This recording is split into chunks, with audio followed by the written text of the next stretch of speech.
기도하고 시작하겠습니다. 하나님 아버지 감사합니다. 오늘 우리에게 주신 이 귀한 말씀의 나눔을 우리에게 또 누리게 하여 주시고 성령을 통하여 하나님 우리가 말씀을 깨닫고 주님의 조명함을 받아서 하나님 그 말씀의 깊은 의미를 깨달을 수 있게 우리에게 지혜와 명철을 허락해 주시옵소서. 오늘 전하는 자도 듣는 자도 성령의 도우심을 따라 하나님 듣고 보고 깨닫기 원합니다. 또 우리의 삶이 그 말씀 위에, 말씀의 반석 위에 굳게 세워져서 하나님 어떤 인생의 풍파 가운데도 흔들리지 아니하고 또 어떠한 영적 전쟁 앞에서도 또 우리가 물러서지 않을 수 있는 힘과 능력과 기반이 되게 하여 주시옵소서. 오늘 우리를 붙들어 주시고 깨닫게 하시는 예수 그리스도의 이름으로 감사하며 기도하였습니다. 네. 우리가 지난 시간까지 사무엘 상하의 역사를 살펴보았습니다. 여러분, 우리 성도 여러분께서 보실 때에 사사기의 이야기는 정말 그야말로 이렇게 혼란스러울 수 있는가라는 시대의 역사였다는 것을 보았어요. 사사기의 기본적인 원리는 하나님께서 사람을 세우실 때에 성령을 통하여 세우시고 기름 부으셨다는 것을 보았습니다. 네. 그래서 이렇게 국난이 있을 때 하나님께서 성령으로 기름 부어서 하나님의 그 직권에 의해서 세워진 사람들이 사사였어요. 네, 네. 편하게 앉으시면 됩니다. 네, 네. 장로님 격이 무서우신가 봐요. 내가 회개를 많이 해.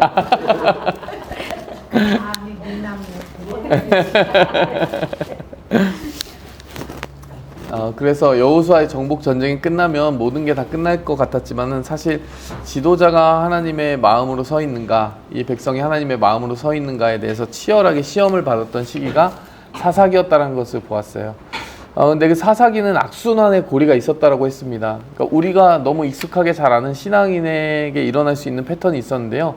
죄를 지으면 하나님께 징계를 받고 징계를 받으면 회개를 하는데 하나님이 회개한 그들을 도와주시면 다시 타락하더라.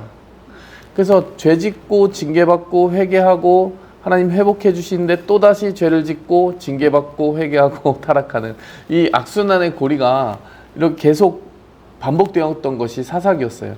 그런데 그것이 이제 그냥 이전에 있는 상태로 타락하는 정도로 끝나는 것이 아니라 우리가 사사기의 패턴을 보니까요, 더더욱 심하게 타락을 하더라는 거예요.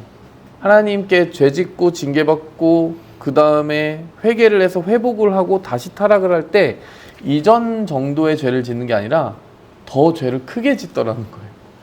그래서 그에 뒤따르는 징계도 더 크게 받더라는 것이죠.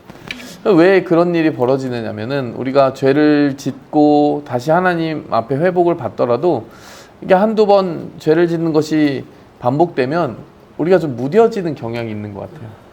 그래서 우리 신앙생활에서도 항상 경계해야 되는 것이 무뎌짐입니다. 그래서 예수님이 하시는 말씀이 뭐냐면 깨어있으라고 하잖아요. 깨어있으라고 하는 것은 그 일의 결과를 잘 생각해 보라는 거죠. 하나님의 말씀 안에서 깨어 있음으로 말미암아 그 말씀을 따라 사는 사람들에게 약속된 축복도 있지만 그 말씀을 거슬렸을 때 어떤 결과가 나올지에 대해서 우리가 정신을 차리고 잘 주의 깊게 살펴야 된다는 거죠. 그렇지 않으면 우리가 그 결과를 책임질 수 없는 순간까지 다다를 수 있다는 것을 깨달아야 합니다. 그리고 그것이 사사기의 하나의 교훈이에요.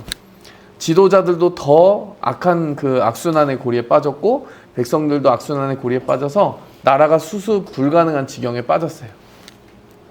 그때 하나님께서 사무엘 선지자를 통해서 역사의 전환기를 만들어 주셨는데 바로 이스라엘을 왕정국가 체제로 바꾸시는 것이었습니다. 물론 시작은 백성들이 왕을 구하면서 시작이 됐어요.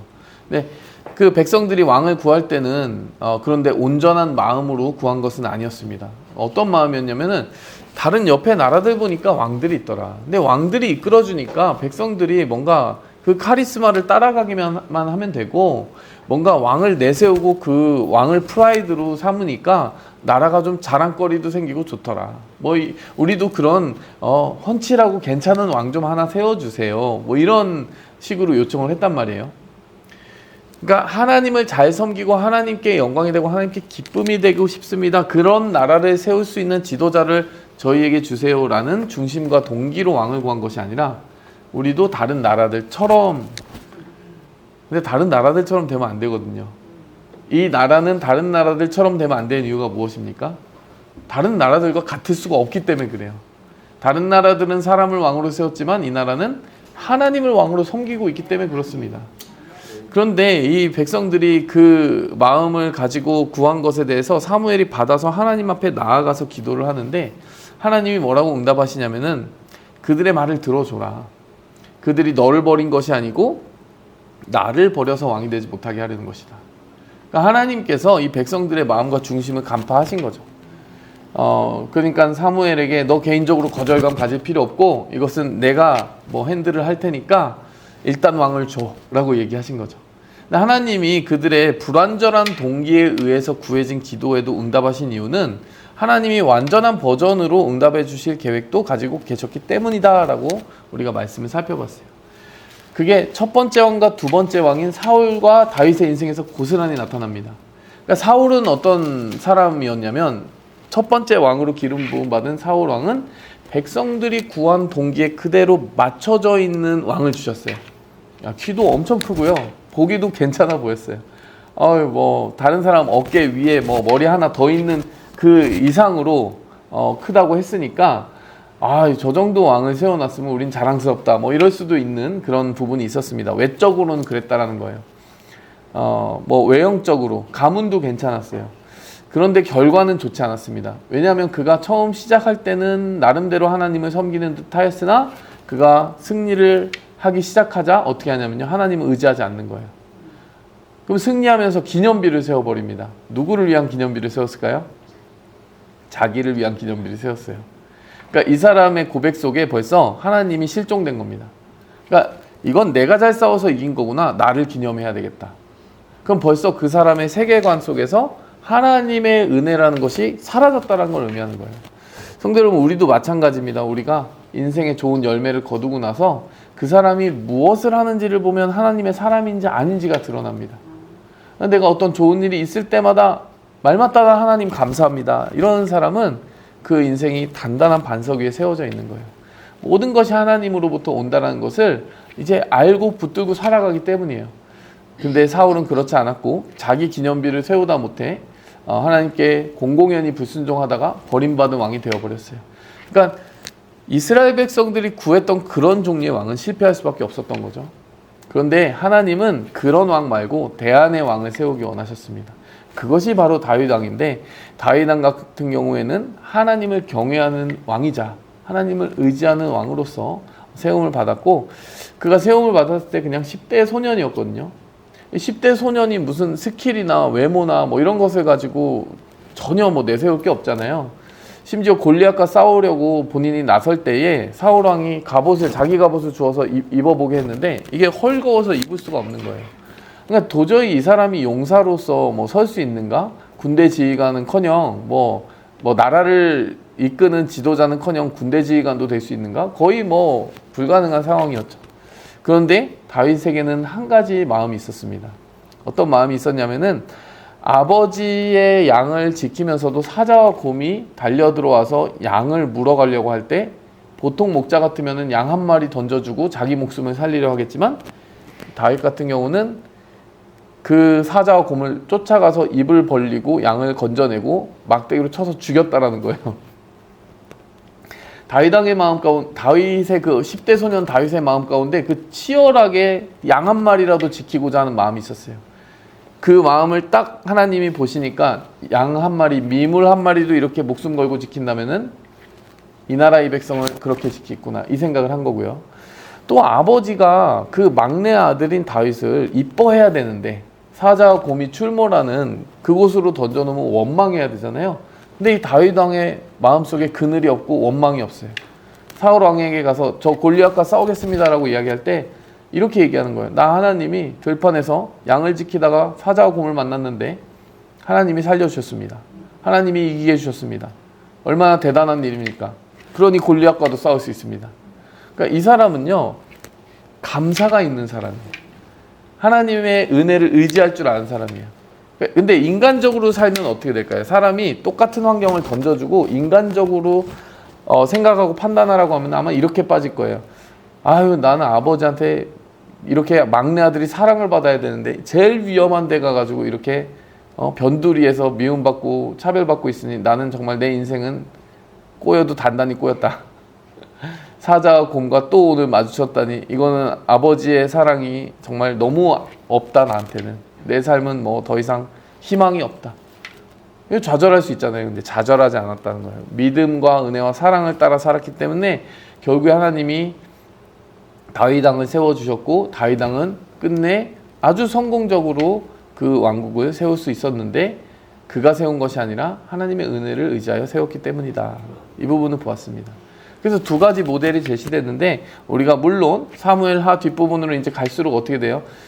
그렇게 성공적인 왕국을 하나님의 은혜로 세우게 된 다윗도 탈선하고 죄악에 빠지자 아주 그 왕국이 처참한 어떤 징계를 받는 것을 보았어요. 다윗 왕이라 해도 예외는 없는 거죠. 하지만 다윗 왕에게 또 그나마도 희망이 있는 것은 자기가 죄를 지었을 때 부인하거나 하나님의 그 어떤 판결에 대해 저항하지 않고 사울과 같은 길을 걸어가는 것이 아니라 그 징계를 달게 받고 회복할 수 있는 은혜와 예배의 자리에 나아가서 하나님이 끝까지 그를 다시 살려줄 수 있는 그런 일들이 있었다는 걸 우리가 보았습니다.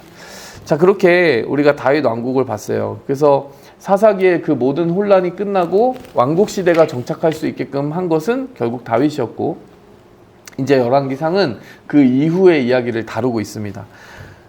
자, 이제 다윗 왕에 대해서 이제 볼 때에 다윗이 드디어 나이가 많이 늙었고 이불을 덮어도 따뜻하지 않는 뭐 이런 상황이 됐어요. 뭐 건강적으로 혈액 순환이나 저 근육량이 적어지고 이러면은 우리 다 이렇게 신체적으로 경험할 수 있는 일 아닐까요? 이렇게 좀 찬 거죠. 몸이 찬 거죠. 그때 이제 주위 시종들이 뭐라고 말하냐면 젊은 처녀를 우리 또 간택을 해가지고 우리 다윗 왕에게 들여보냅시다 이렇게 이야기를 해가지고 또 아리따운 처녀를 구해왔습니다. 그런데 참 아리따웠는데 이 다윗 왕이 잠자리를 같이 하지 않았다. 형제 여러분 왜 그럴까요? 힘이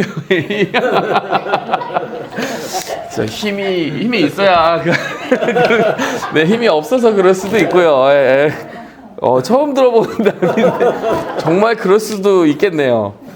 또 한 가지는 다윗 왕이 그동안 아내를 많이 거느리고 살았는데 바람잘 날이 없었어요. 그 아내들 사이에서 아들들이 나왔고 아들들이 권력 싸움을 하고 쟁투를 하는데 다윗 왕이 게다가 실책까지 하니까 그 아들들이 다윗 왕의 실책을 또 시작으로 해서 얼마나 많이 탈선을 했었습니까? 그러니까 우리가 이미 신명기 말씀을 통해서 하나님 주신 지침이 있었잖아요. 왕이 될 사람은 은금을 많이 두려고 하지 말고 병마를 많이 두려고 하지 말고 뭐 말이나 군사력 키울 생각 욕심 많이 부리지 말고 그리고 아내를 많이 두려고 하지 마라.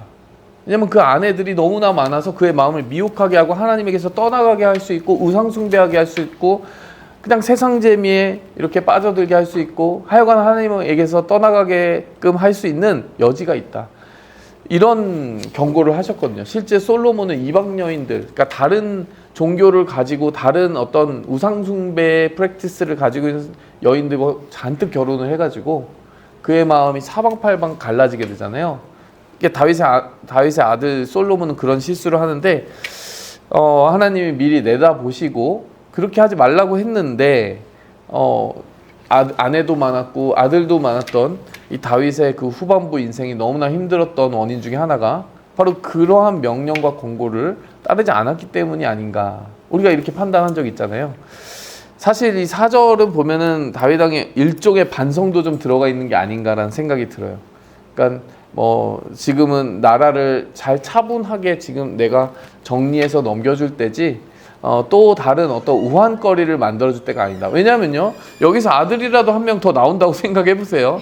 또 무슨 권력 투쟁에 욕심을 가진 사람과 세력이 또 생긴다고 생각해 보세요.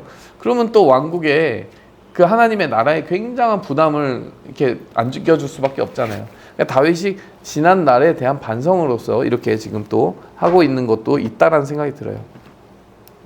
자, 그런데 그때 이제 핫깃의 아들 아도니아가 스스로 높여 이르기를 내가 왕이 되리라 하고 자기를 위하여 병거와 기병과 호위병 50명을 준비하였다. 네, 이제 이 보면은 벌써 호위병을 이렇게 모으기 시작한다. 이거 어디서 많이 우리 본 것 같지 않습니까? 이렇게 기병과 호위병을 막 잔뜩 모으고 자기가 이제 권력을 가졌다라고 이렇게 시위하려고 했던 사람 누가 있죠? 네, 기억나시죠? 압살롬입니다. 아버지 다윗에게 반기를 들고 반란군을 모으기 시작할 때 처음으로 했던 것이 바로 기병이나 호위병들을 잔뜩 자기에게 붙여가지고 길거리 다닐 때마다 데리고 다니는 거였어요. 그러니까 사람들에게 선전하는 거죠. 아, 이 나라의 다음 후계자는 나다라는 눈도장을 찍게끔 한 거예요. 사람들은 보는 것에 약하거든요. 뭔가 공식적으로 압살롬이 왕이 되었다는 발표가 난 적은 한 번도 없어요. 그런데 압살롬이요, 마치 그것을 기정사실처럼 만들어버리려고 사람들에게 이미지 정치를 한 겁니다. 요즘도 이미지 정치라는 게 많아요. 그러니까 사람들은 보는 것에 약하기 때문에 실제 상황보다 일단 보는 것을 사실로 받아들이는, 해석하는 그런 실수를 저지르기 쉽죠. 압살롬이 그렇게 반란을 준비했는데, 아도니아 같은 경우는 그 다음 왕이 계승자임에도 천천히 기다리고 이제 다윗 왕의 지명을 기다리면 되는데, 이 사람이 어떻게 합니까?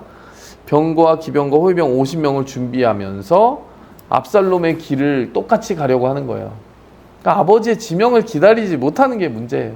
그러니까 이것은 하나님의 뜻을 잠잠히 기다리고 하나님의 그 섭리의 그 어떤 시간표를 따라가지 못하는 인간의 어떤 조급함을 보여주는 겁니다.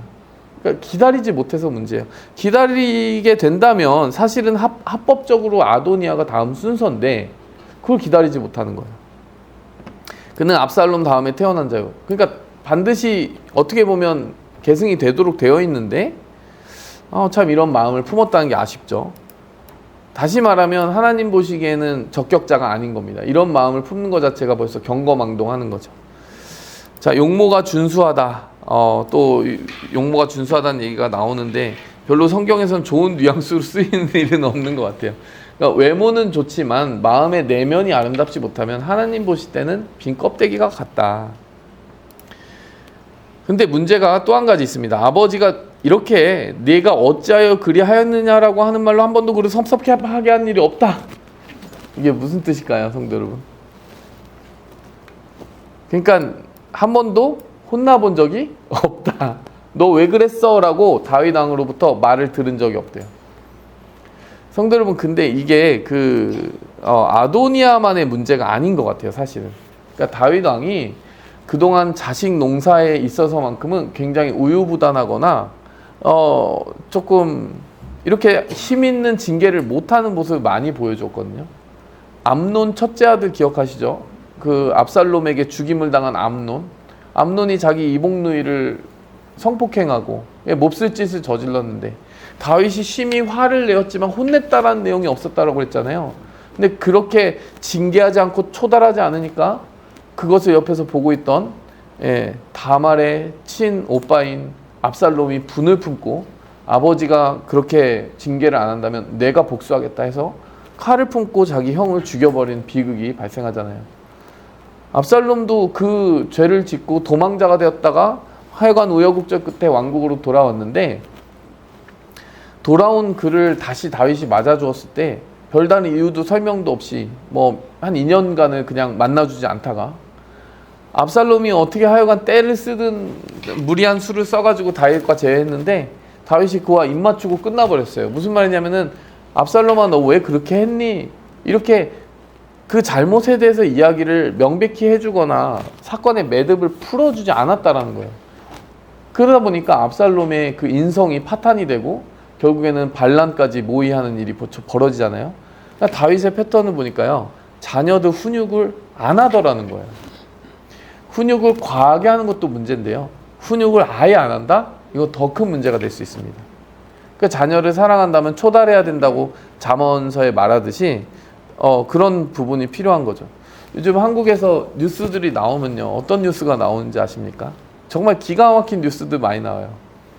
학교에서 교사들한테 초등학생이 주먹질하고 욕설을 내뱉어요.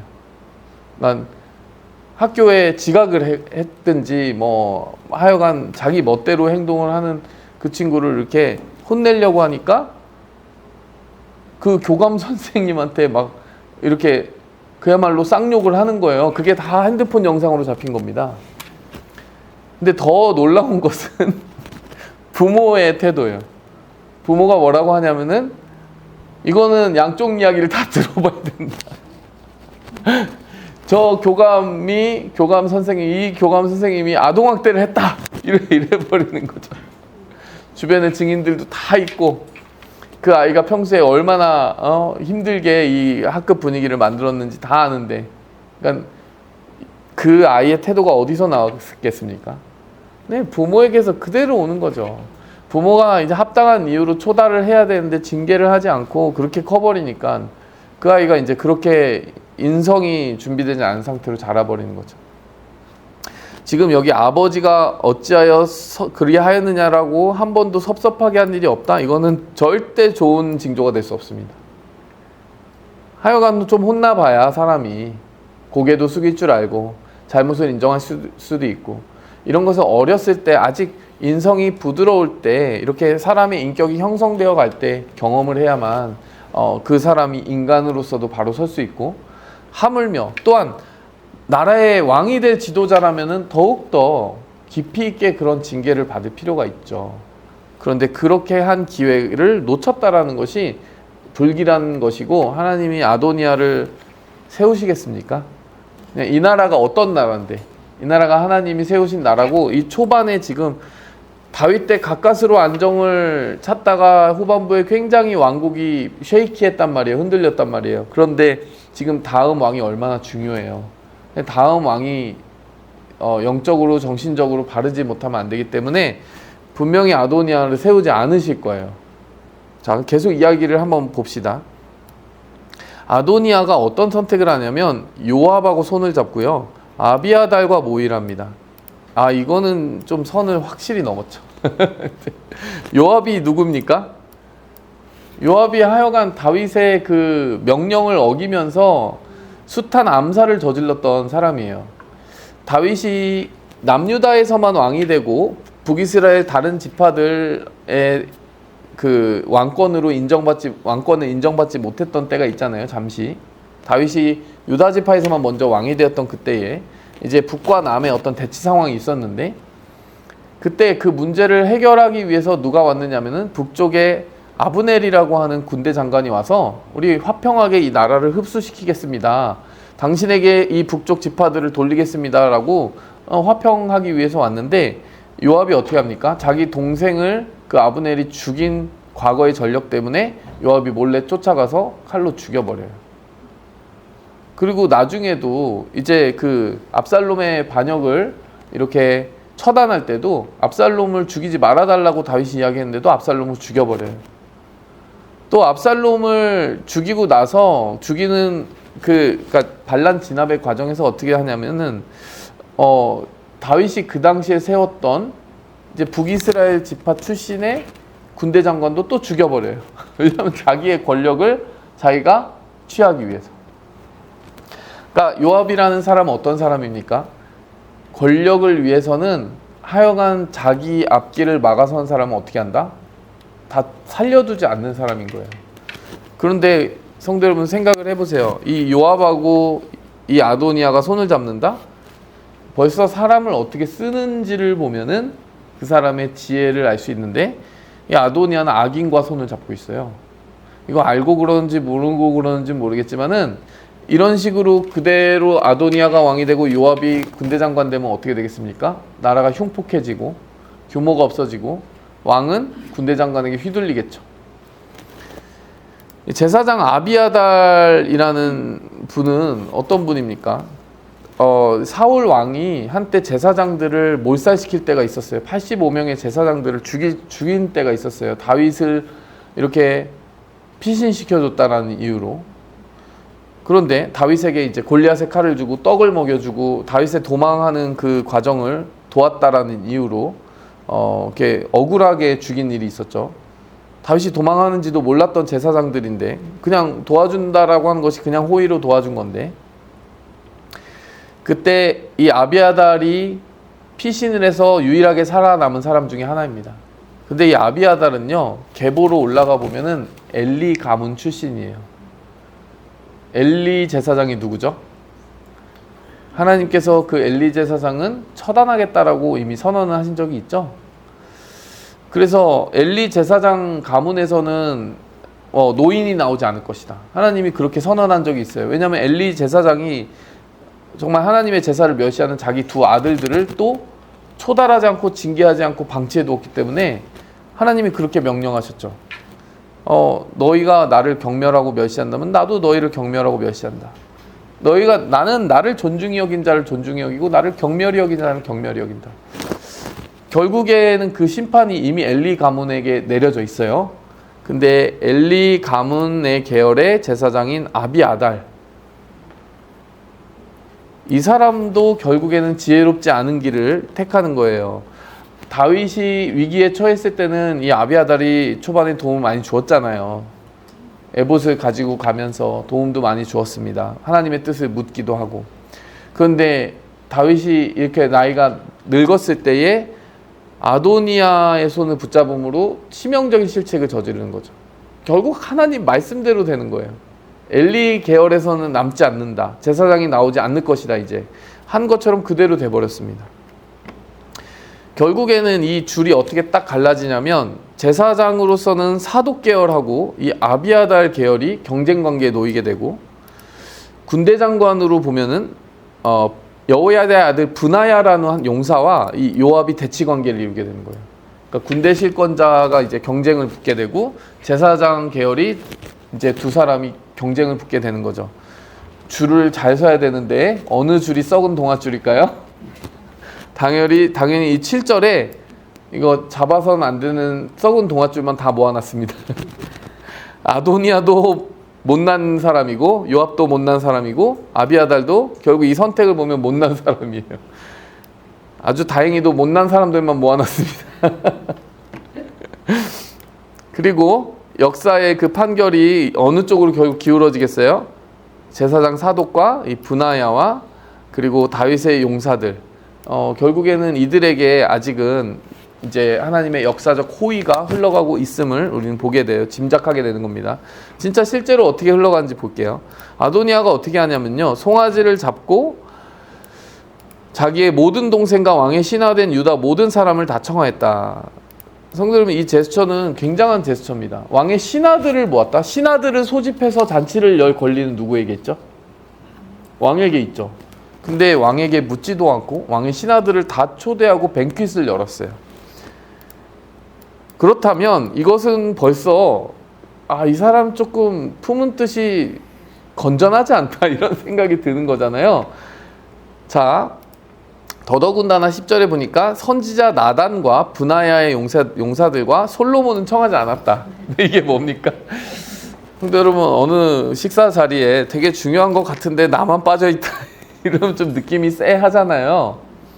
물론 사정이 있어서 그런 경우도 있지만 지금 이 가문에서 일어난 일들은 굉장히 정치적인 상황이기 때문에 누가 초대를 받았고 안 받았느냐가 굉장한 의미가 있어요. 지금 벌써 이 아도니아 측에서 볼 때는 나단과 이 브나야의 용사들과 솔로몬은 나가리가 된 거예요.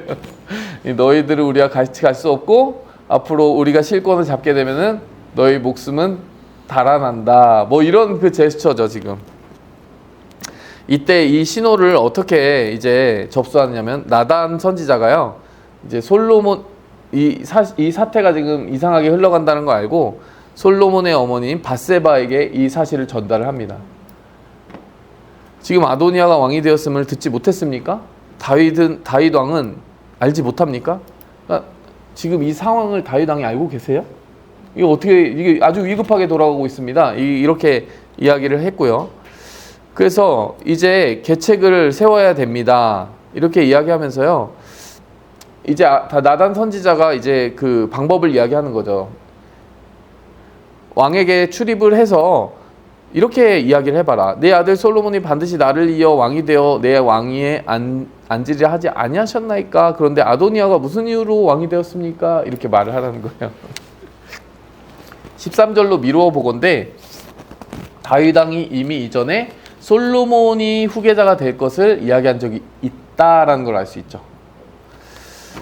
그리고 지금 그런데 아도니아가 왜 왕이 됐습니까? 이 말을 문장을 넣으라는 이유는 뭐겠어요? 지금 다윗이 이 사실을 모르고 있으니까 하여간 찬물을 끼얹어서 알게끔 하라는 거죠.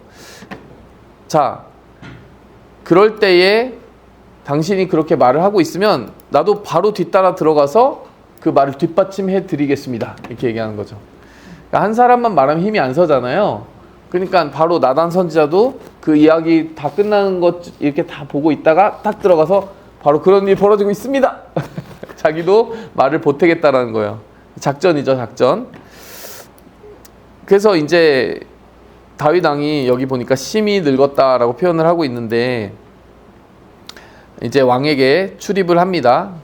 그리고 똑같이 이야기를 해요. 솔로몬이 후계자라면 왜 아도니아가 왕이 됐습니까? 그가 살찐 송아지와 양을 잡고 아비아달과 요압을 초청을 하였는데 나단과 솔로몬, 밧세바 아무도 초대를 받지 못했습니다. 다른 다윗 왕의 모든 아들들은 다 초대를 받았어요. 다른 왕자들은 다 초대해놓고 솔로몬은 초대를 안 했다. 자, 내주 왕이요, 모든 이스라엘이 왕의 입만 바라보고 있습니다. 누가 후계자인지 공포를 해주셔야지. 그렇지 않으면은 우리 솔로몬과 저희 가문, 저 밧세바 역사의 죄인이 되고 단죄를 받게 되고 그 사람들에게 숙청당합니다. 이렇게 얘기하는 거죠. 그때 나단이 쪼르르 들어가서 어떻게 합니까? 내주 왕께서 아도니아가 왕이 될 거라고 말씀하셨습니까? 또 이렇게 질문하는 거예요. 그가 수소와 살찐소 똑같이 얘기해 주는 거죠.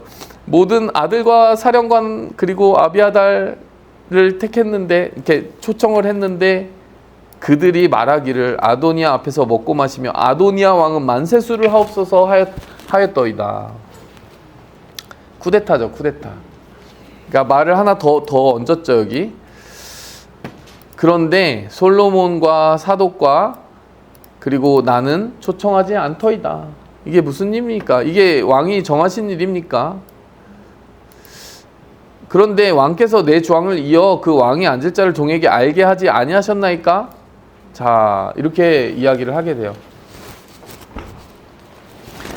그랬을 때 이제 이 이야기가 어떻게 흘러가냐면, 왕이 이르되 내 생명을 모든 환난에서 구하신 여호와께서 살아계심을 두고 맹세하노라. 내가 이전에 하나님 여호와를 가리켜 맹세하여 이르기를 내 아들 솔로몬이 반드시 나를 이어 왕이 되고 나를 대신하여 왕위에 앉으리라 하였으니 내가 오늘 그대로 행하리라. 성도 여러분, 생각할 때, 자, 다윗이 왜 이렇게 약속을 했을까? 솔직히 좀 궁금한 면이 있지 않습니까?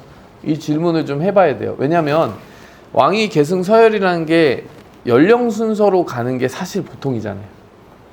동생이 갑자기 형을 앞질러서 왕이 되는 일은 없잖아요. 이게 질문을 우리가 걸어야 됩니다. 왜 그랬을까? 다윗이 밧세바를 더 좋아해서일까? 다른 자기 왕비보다 밧세바를 편애했나? 솔로몬을 더 좋아했나? 성도 여러분, 의견이 어떠세요? 왜 그랬다고 생각하세요? 자, 여기에는 분명한 어떤 이유가 있지 않겠어요? 말씀 속에서 이유가 분명히 있습니다.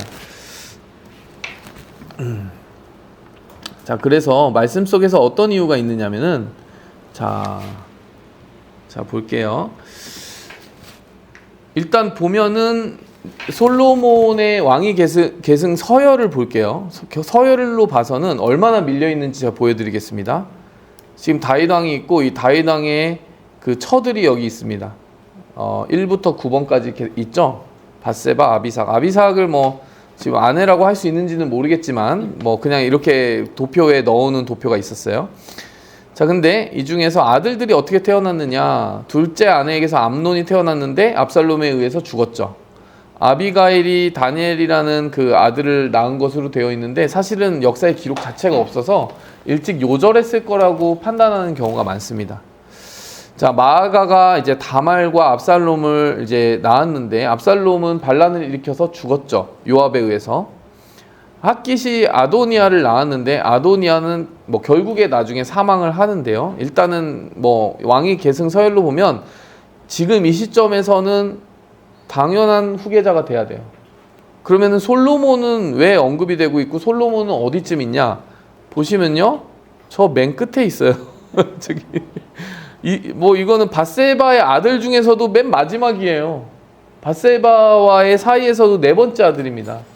그러니까 솔로몬이 여기로 가야 될 그 이유가 있을까? 뭐 이런 생각을 이제 우리가 좀 하게 되는 거죠. 그런데 이제 하나님께서 언제 이런 말씀을 주셨느냐? 사무엘하 7장 말씀을 우리가 다시 한번 볼 필요가 있을 것 같아요. 사무엘하 7장. 네. 사무엘하 7장은 이제 다윗이 성전을 하나님 앞에 지어드리고 싶다는 그 소원을 넌지시 가지고 있을 때 하나님이 너무 기뻐하셔가지고 다윗 왕국을 이렇게 잘 되게 해줄 거고 어떻게 할 거고 이렇게 많은 약속을 주셨던 때가 있잖아요. 네가 나의 집을 지어준다고? 아니야, 내가 너의 집을 지어줄게. 하나님이 정말 그 마음 너무 기쁘셔가지고 다윗 왕에게 온갖 축복을 다 해주셨어요. 근데 그 축복 중에 하나가 이겁니다. 네 수완이 차서 내 조상들과 함께 누울 때에 내가 내 몸에서 내 씨를 내 뒤에 두어 그의 나라를 견고하게 하리라. 자, 이 부분을 우리가 좀 생각해 볼 필요가 있는데요. 내 수완이 차서 내 조상들과 함께 누울 때에, 그러니까 이제 너의 수명이 다 차서 이제 죽을 때가 되었을 때에 내 몸에서 날 씨를 내 뒤에 두어서 그의 나라를 견고하게 하리라. 우리가 한 가지는 알 수 있습니다. 뭘 알 수 있냐면요, 지금 하나님이 이 약속을 하는 시점에 그 후계자가 될 사람이 태어났습니까? 안 태어났습니까? 안 태어났다는 거예요. 그런데요, 지금 이 시점으로 보면 아도니아는 태어나 있을까요? 없을까요? 태어나 있어요. 왜냐하면은 아도니아는 다윗이 헤브론에서 먼저 유다 지파만의 왕이 되었을 때에 이미 그 시절에 태어난 아들이라고 성경 말씀이 이야기를 하고 있거든요. 사무엘하 3장에 보면요, 이렇게 나와 있습니다. 다윗이 헤브론에서 아들들을 낳았으니 암논, 그 다음에 둘째는 길르압, 셋째는 압살롬 이렇게 하면서요, 쭉 다섯째는 이렇게 가면서 여기 보니까 여기 넷째 아도니아 이름이 딱 있죠. 이때 헤브론에서 아들을 낳았을 때 이미 이 아들들이 다 태어났어요. 그런데 하나님이 아까 그 말씀 사무엘하 7장의 축복을 주실 때는 이 시절은 한참 지난 후입니다. 다윗이 유다 지파를 넘어서 이스라엘 모두 다 통합하고 왕이 되었을 그때에 하나님이 새롭게 주신 그 약속이기 때문에, 자, 여기 여섯째 아들까지 다 어떻게 되는 거예요? 자동적으로 탈락이에요. 하나님이 정확하게 오해가 되지 않도록 말씀을 주신 거예요. 그러니까 다윗이 왜 그렇게 아도니아는 아니다라는 확신을 가지고 있었겠습니까? 그건 다름 아니라 이제 아도니아를 하나님이 세우시지 않을 거라는 걸 이미 선지자를 통해 하나님 말씀을 통해 확실히 들었기 때문이에요. 그러니까 다윗이 개인적으로 솔로몬이 더 이뻐서가 아니에요. 하나님이 벌써 딱 보여주신 게 있는 거예요. 자, 그것만 우리가 생각하면 아직도 질문이 좀 남습니다. 아직도 왜 질문이 남냐면, 그러면 그래도 아직 그 이후에 태어난 여섯째 아들까지 말고 그 뒷부분 아들들 중에는 또 왜 하필 솔로몬이 돼야 되냐? 이런 질문이 있을 수 있지 않나요? 그렇죠? 다른 아들들도 여전히 좀 그 왕위 순위에 들어갈 수 있지 않냐? 그럼 그건 어떻게 답을 할 수 있냐면요, 사실 이전에 이런 말을 한 적이 있습니다. 자, 다윗이 이제 밧세바를 간음하는 범죄를 저지르고 나서 그 첫 번째 태어난 아들을, 둘 사이에 첫 번째 태어난 아들을 죽이겠다고 했고 하나님이 죽이셨잖아요. 그 다음에 하나들을 더 주셔서 이제 사무엘하 12장 24절을 보면은 다시 태어난 아들이 있는데 누굽니까? 솔로몬이죠. 다윗이 그의 아내 밧세바를 위로하고, 왜 위로했냐면은 첫째 아들이 죽었기 때문에 그에게 들어가 동침하였더니 아들을 낳음에 솔로몬이라 하니라. 여호와께서 그를 사랑하사. 여기 중요한 표현이 등장하죠. 여호와께서 그를 사랑하셨대요. 그리고 선지자 나단을 보내 그의 이름을 여디디아라 하시니 이는 여호와께서 사랑하셨기 때문이다. 하나님이요 솔로몬이라는 본명 외에 별명을 지어주셨어요. 성도 여러분, 하나님이 별명 지어준 사람 본 적 있으세요? 하나님이 별명도 지어주시는구나. 아니, 그러니까 본명은 지어주시는 적이 있어요. 뭐 태어나면은 뭐 누구누구라고 해라 뭐 이런 말씀을 주신 적이 당연히 있죠. 뭐 세례 요한도 그런 케이스에 속하는 거고, 예수님도 마찬가지. 예수님은 뭐 당연하겠지만은 이름을 주시는 경우가 있고요. 이삭도 마찬가지죠. 이삭이라고 이름을 붙여라 뭐 주셨잖아요. 근데 이 아이는 솔로몬이라는 이름이 있는데 여디디아라는 별명을 붙여준 거예요. 애칭을 붙여주셨다는 겁니다. 애칭은 누구에게 붙이나요? 각별히 좀 사랑하는 사람한테 붙이는 거잖아요. 게다가 이 여디디아라는 이름 자체가 하나님이 사랑한다 이런 뜻을 담고 있어요. 아유, 그러면 이 정도면 성도 여러분, 선지자를 통해 그 정도로 확증시켜 주셨으면은 뭐 의심할 여지가 없이 하나님이 이 아들을 향해서 계획을 가지고 계시는구나, 다윗 왕이 생각하는 게 합리적이죠. 이미 다윗 왕이 예전에 그 밧세바 사건 이후에 첫째 아들 죽고 둘째 아들, 밧세바와의 사이에서 태어난 둘째 아들을 얻었을 때 그런 판단을 이미 했다라는 겁니다. 자, 그래서 이제 어떻게 하느냐면요, 아예 그 즉시로 이 일을 수습하는 역할을 해요. 왕이 그들에게 이르되 너희는 주의 신하들을 데리고 내 아들 솔로몬을 노새 태우고 기온으로 인도하여 가고 사독과 나단은 그에게 기름을 부어 왕으로 삼아라. 너희는 뿔나팔을 불며 솔로몬 왕 만세수를 하옵소서 소리를 치라. 다윗 왕이 아무리 지금 나이가 아까 심히 늙었다라고 하지만 돌아가는 그 판단에 대한 영적인 분별력은 정확하게 하는 사람이고, 또 놓치지 말아야 될 시간을 놓치지는 않아요. 그렇지 않습니까? 신하들을 데리고 가는 건 뭐예요? 이걸 공식화하겠다는 겁니다. 너희들끼리 할 게 아니고 사람들 다 불러 모아서 증인을 삼아라. 그리고 그 일을 집전할 사람을 딱 정해줘요. 제사장 아비아달이 아니고 그 친구는 지금 잘못 갔어. 제사장 사독이야. 그리고 선지자 나단이야. 이 사람들이 기름을 붓게 해. 이렇게 지시를 하고요. 그가 와서 내 왕위에 앉아서 나를 대신하여 왕이 되리라. 내가 그를 세워 이스라엘과 유다의 통치자로 지명하였느니라. 자, 이렇게 이야기를 하게 되는 거죠.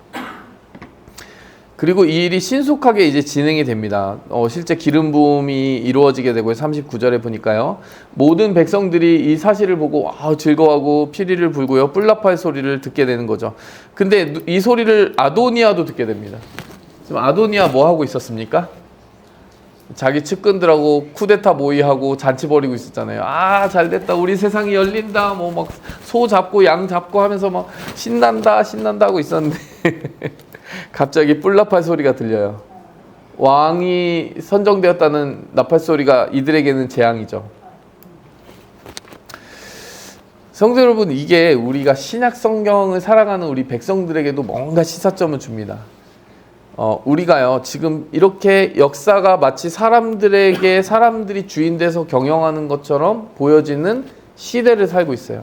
하나님이 잠시 참아주는 시대예요. 세상에서 자기 욕심대로 사는데 즉각적인 심판도 없고 징계도 없습니다. 우리 눈에 볼 때는 하나님이 계시면 왜 이 세상은 이렇게 악인들이 판을 치는가 이럴 수 있어요. 근데 뭐 그에 대한 답은 일단 너무 명확하죠. 만약 하나님이 즉각적으로 악을 심판한다면 어떻게 되겠습니까?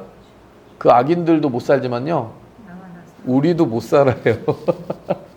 우리가 점도 흠도 작은 티끌만큼의 죄도 없다고 할 수 있습니까?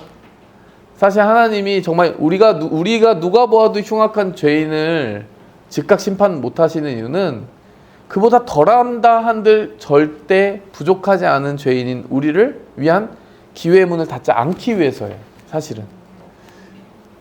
그래서 우리가 하나님이 왜 즉각 심판 안 하십니까? 이렇게 원망할 거 아니에요. 사실은 우리를 살려주시려고 하나님이 일단 윈도우를 열어주신 거예요. 그런데 이 역사가 다 끝나면 어떻게 됩니까?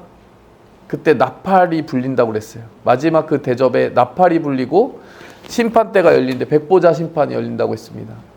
모든 죽은 자와 산자가, 죽은 자는 다 부활하여서, 그리고 우리 산자들도 또 변화된 몸으로 하나님 앞에 서는 거예요. 끝이 아니라 어떤 사람은 심판의 부활로 가고 어떤 사람은 사망의 부활로 간다. 그러니까 생명의 부활로 간다라고 했습니다. 그 부활한 몸을 가지고 심판받을 사람이 있고 그 부활한 몸으로 영생과 천국을 누릴 사람들이 갈라진다라고 했어요. 근데요, 그때까지 그 하나님이 진짜 왕이심을 이 온 세상에 다시 한번 확증시켜 주실 그때까지 우리는 어떻게 살아야 되겠느냐라는 거예요. 뿔나팔 소리가 울려 퍼질 때 우리가 만일 반대편에 서서 쿠데타 모의 잔치를 하고 있었다면 이 뿔나팔 소리가 즐겁겠습니까? 좋겠습니까? 우리가 하나님을 신앙하지 않고 이 세상 재미에만 취해서, 이거 우리 성도들과는 아마 무관한 이야기일 겁니다. 정말 하나님의 뜻에는 전혀 관심도 없고 하나님과 어떻게 보면 좀 더 반대되는 길 안에서 잔치를 벌이고 살았다라고 하면은 그 마지막 하나님이 왕이시다라는 뿔나팔 소리는 우리한테 재앙인 거예요. 난 벌 받을 일밖에 없는 거죠. 근데 만일 그때까지 우리가 살아가는 그 방향과 모든 삶의 철학이 하나님을 기쁘시게 하는 삶을 위해서 살고 있었다면 그 뿔나팔은 너무나 기다리던 나팔 소리인 거죠. 그래서 요한계시록 마지막 말이 뭡니까? 마라나타, 주 예수여 어서 오시옵소서, 이거잖아요. 그 말은 아무나 할 수 있는 말이 아닙니다. 그 말은 누가 할 수 있는 말이에요? 정말 그 뜻에 합당하게 살고자 몸부림쳤던 그 사람들이 진짜 그 하나님의 마지막 심판 나팔을 기쁘게 들을 수 있는 거예요. 그러니까 이 뿔나팔 소리가 하나님의 사람들에게는 기쁨의 대관식이었고요, 하나님의 대적들에게는 어떻게 돼요? 재앙의 심판의 서곡이었다는 사실을 우리가 보면서 나는 어느 쪽에 서서 살아가고 있는가, 우리의 영적인 경각심을 이렇게 가다듬어 볼 필요가 있다는 거죠. 이렇게 말할 때 이렇게 아도니아가 어떻게 합니까? 이제 아비아달의 아들 요나단이 들어오게 되고요. 아비아달이라는 사람이 이제 아도니아하고 이렇게 한편이 된 사람이라고 했잖아요. 그 아비아달 제사장의 아들이 요나단인데 소식을 들고 왔어요. 도대체 지금 저 뿔나팔 소리가 뭐야? 이렇게 소식이 들어왔는데 너는 용사를 아름다운 소식을 가져온도다. 재앙인지도 모르고 이렇게 이야기합니다. 그랬더니 요나단이 청천벽력과 같은 이야기를 하는 거예요. 아도니아여, 솔로몬이 왕이 됐습니다. 망했다 이거죠. 망했습니다 이러는 거예요. 그리고 뭐 자초지종을 얘기하는 거예요. 뭐 그렛 사람과 블렛 사람은 솔로몬과 함께 보내셨는데 뭐 이 사람들 대단한 용사라고 하지 않습니까? 블렛의 출신의 600명의 용사. 뭐 하여간 그들이 솔로몬을 옹이하고 모든 성읍이 진동할 정도로 지금 기뻐하고 있고 막 난리가 났다. 온 나라가 지금 진짜 축제를 벌이고 있다. 이렇게 하면서 신하들도 지금 노래를 부르고 있다. 찬송하고 있다. 이러는 거예요.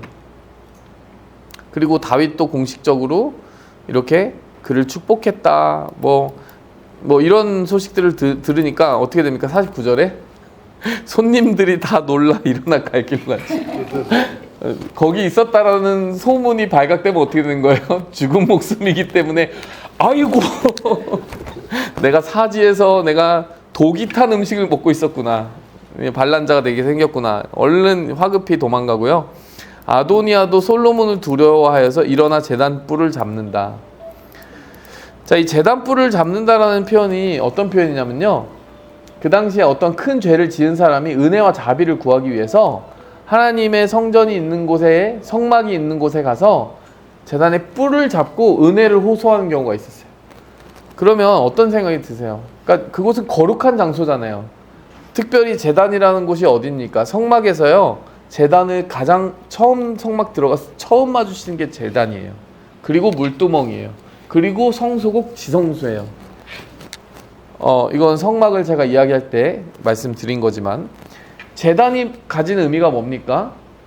장차 신약 시대에 보면요, 예수님이 우리를 위해 죽어서 우리가 구원받는다 이런 얘기잖아요. 제물이 대신 죽어서 우리가 하나님으로부터 죄사함 받는다 이거거든요. 죄사함을 상징하는 거예요. 제단뿔을 받는다는 건요, 나 죄사함 받게 해주세요 이 얘기인 거예요. 나 용서해 주세요 이 얘기인 거예요. 아도니아가 지금 벌써 자기가 죄인인 걸 알아요. 내가 죄인입니다 이러면서 제단뿔을 잡고 이제 버티는 거죠. 그리고 그곳에 제단뿔을 잡고 있으면 거기서 사람을 함부로 죽일 수가 없거든요. 자비를 구하기 위해서 그곳으로 갔습니다. 그래서 어떤 사람이 솔로몬에게 지금 아도니아가 지금 그러고 있다라는 걸 알렸더니 이제 솔로몬이 뭐라고 얘기했느냐, 그가 만일 선한 사람이라면은 머리털 하나도 땅에 떨어지지 않겠지만 악한 것이 보이면 죽으리라. 예. 예수님도 그런 말씀 하신 적 있지 않나요? 우리 머리털 하나도 다 세고 계신다고? 그러니까 솔로몬이 지금 뭐 살린다 죽인다 말하지 아니하고 선악간에 하나님 뜻대로 될 것이다 이렇게 말하고 적당히 마무리를 짓는데요. 제단에서 끌어내리고 어쨌든 집으로 보내버립니다. 뭐 이 정도로 일단락 되는 것 같아 보여요. 근데 이 장에 이제 딱 들어갔을 때 이제 다윗이 진짜 죽을 날이 되었고요. 이제 솔로몬에게 명령하는 장면이 등장을 합니다. 그랬더니 자 이제 솔로몬에게 무엇이라고 얘기하는지 보면요. 이제 세상 모든 사람이 가는 길로 가게 되었다. 다윗이 하는 고백이 참 겸손한 고백입니다. 왕이 죽어도 같은 길로 가는 거고요. 거지가 죽어도 같은 길로 가는 겁니다. 세상 모든 사람들은 빈부귀천을 가지고 이 세상에서 뭐 그것이 전부인 양 살아가지만요. 우리의 결국은 다 똑같다라는 거예요. 우리의 입었던 것 다 벗고 가는 겁니다. 우리가 벌었던 것 다 놓고 가는 겁니다. 근데 뭘 가지고 갈까요? 우리에게 허락하신 그걸 가지고 어떻게 하나님을 믿고 섬기고 하나님께 영광 돌리며 살았는지 그 이야기를 가지고 가는 거거든요. 사람들은 잘 산다라고 할 때 성도 여러분 잘 사는 게 뭐죠? 아, 이 사람 되게 잘 살아. 이게 무슨 뜻이죠? 부를 의미하죠. 막, 저 사람은 집도 크고, 뭐, 차도 좋고, 뭐, 하여간 성공했어. 그게 잘 산다라고 생각합니다. 근데 그거는 좀 세속적인 관점인 것 같아요. 그거 말고, 우리가 이런 말 듣는 사람도 있죠. 저 사람 참 삶을 잘 살았어. 이런 얘기 언제 듣습니까? 정말 위급할 때 막 사람들이 도와주려고 하고, 그러면은 저 사람 평소에 얼마나 다른 사람들에게 잘 베풀었기에 저렇게 많은 은혜와 도움을 받을까? 뭐 이런 평가를 하면서 저 사람 잘 살았어 하는 경우가 있다는 거죠. 그러니까 우리가 생각한 세속적으로 바라보는 관점에서 잘 산다 하고, 그러니까 우리도 다르게 구별하는 표현이 따로 있는 거예요. 마찬가지로 하나님도 마찬가지입니다. 하나님이 보시기에 잘 산 인생, 그냥 정말 물질적으로만 잘 산 인생 말고요. 영적으로, 정신적으로 하나님 보시기에 풍요로운 인생을 살아야만 사명자로서 풍요로워서 내가 하나님 위해서 이건 하고 갑니다. 이렇게 고백할 수 있어야 정말 진짜 그 고백이 값진 고백이고 정말 하나님 기뻐하시는 고백이 아니겠는가. 저희 어머니가 그런 예전에 이렇게 젊었을 때 처녀일 때인가 하여간 제가 뭐 정확히 기억은 안 납니다. 뭐 이 일화가 제가 기억이 틀릴 수도 있는데 그런 이야기를 하신 적이 있어요. 어느 날 꿈을 꿨는데 그 천국 문이 보이더라고 하는 거예요. 천국 문이 보이고 이제 들어가는 그 입구쯤 돼서 이제 자기가 받게 될 그 상급을 보니까 생각해 보니까 헤아려 보니까 너무 없더라는 거예요. 초가집 하나밖에 못 받게 되어 있는. 그게 이제 뭐 꼭 맞는 말인지 모르겠지만 정말 그 청문을 앞두고 하나님 앞에 한 게 내가 너무 없다. 내가 너무 하나님 앞에 한 게 없다라는 생각이 들었다는 거예요. 그래서 저 이대로 못 들어갑니다. 저 다시 돌려보내주시고 저 하나님 섬기다가 다시 오겠습니다. 뭐 이렇게 꿈에서 얘기하셨대요. 꿈에 무슨 의미를 부여해서라기보다는 사실 우리가 마지막에 설 때 그 천국문 앞에서 아쉽고 후회할 부분이 많을까? 아니면 정말 마음껏 후회 없이 하나님 섬기다가 왔습니다 라고 말할 수 있을까? 저는 이게 굉장히 시사점이 있다라고 보여져요.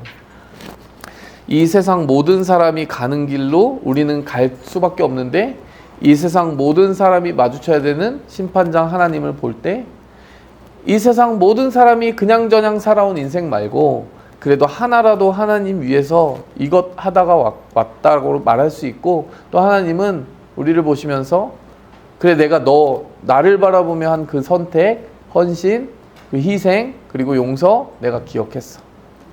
그때 내가 감동받았다. 내가 너를 인정한다. 나의 자녀답게 살았다. 이렇게 인정받을 수 있는 우리가 됐으면 좋겠습니다. 너는 힘써 대장부가 되고, 이제 나는 가지만은 너에게는 할 일이 남아 있다. 너 대장부가 돼야 된다. 너 이제 아버지의 그늘 아래 있는 게 아니고 네가 두 발 딛고 서야 된다. 하나님 사명 감당해라. 그러면서 뭐라고 말하냐면요. 하나님의 명령을 지키고 법률과 윤례와 증거를 모세율법에 기록한 대로 지키라. 그리하면 내가 무엇을 하든지 형통하리라. 성도 여러분, 이게 답이죠. 그런데요, 이 나라가 이스라엘이 아니고 고구려라든지 뭐 로마 제국이라고 생각해 보세요. 후계자한테 자기 왕위 물려주면서 자기 아들한테 무슨 말 할까요?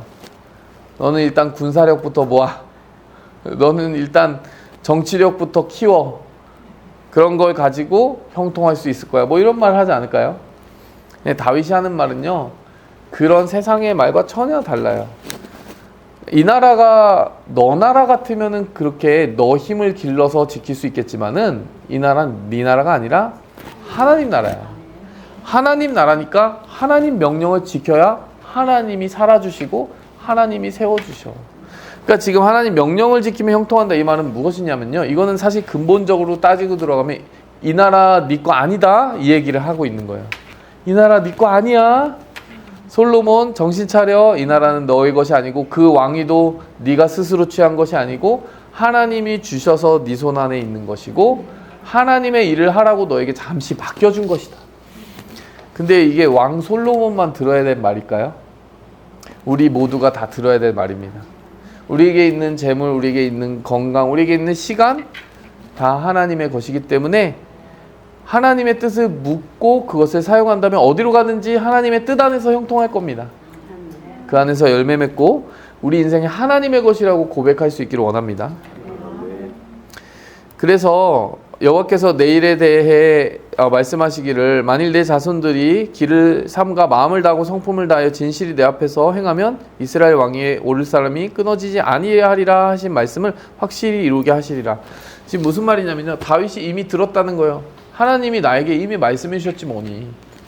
너의 자손들이 하나님 보시기에 기뻐하는 길만 걸어간다면은 그 왕위에서 끊어질 사람이 없다. 그걸 이미 나에게 말씀해 주셨는데 그 약속이 확실하기 때문에 너 그대로만 살면 돼. 성도 여러분, 이 사절을 보면서 전 이 생각이 들어요. 자손들에게 많은 재산을 물려줄 수도 있지만 무엇을 물려주는 겁니까? 하나님의 약속을 물려줄 수 있으면 좋겠다. 자손뿐만 아니라 내 친구들에게 무엇을 주는 것이 가장 좋은 선물이에요? 하나님의 약속을 전해주는 사람이 좋은 선물을 주는 사람이다, 이 생각이 들어요. 말씀이 들려지는 곳에 나를 데려와 주는 사람이 좋은 사람이에요. 하나님의 은혜가 부어지는 곳에 나를 데려다서 가서 하여간 그 은혜 같이 받자고 이야기하는 사람이 귀인입니다. 그리고 그 귀인들이 말씀을 그런 초청을 할 때 같이 오는 사람이 지혜로운 사람이죠. 이 솔로몬이 왜 축복을 받은 거예요? 다윗 잘 만나서 아버지 잘 둬서 지금 축복 받은 거예요. 하나님이 다윗 이뻐가지고 준 축복이 고스란히 솔로몬에게 가잖아요. 내 주변에 하나님의 사람이 있으면 그 축복을 내가 옆에서 튀겨서라도 받는 거예요. 그리고 나다 보면 우리도 또 전해줄 축복이 생기는 겁니다. 그 자리를 우리가 사수해야 되는 거죠. 사수.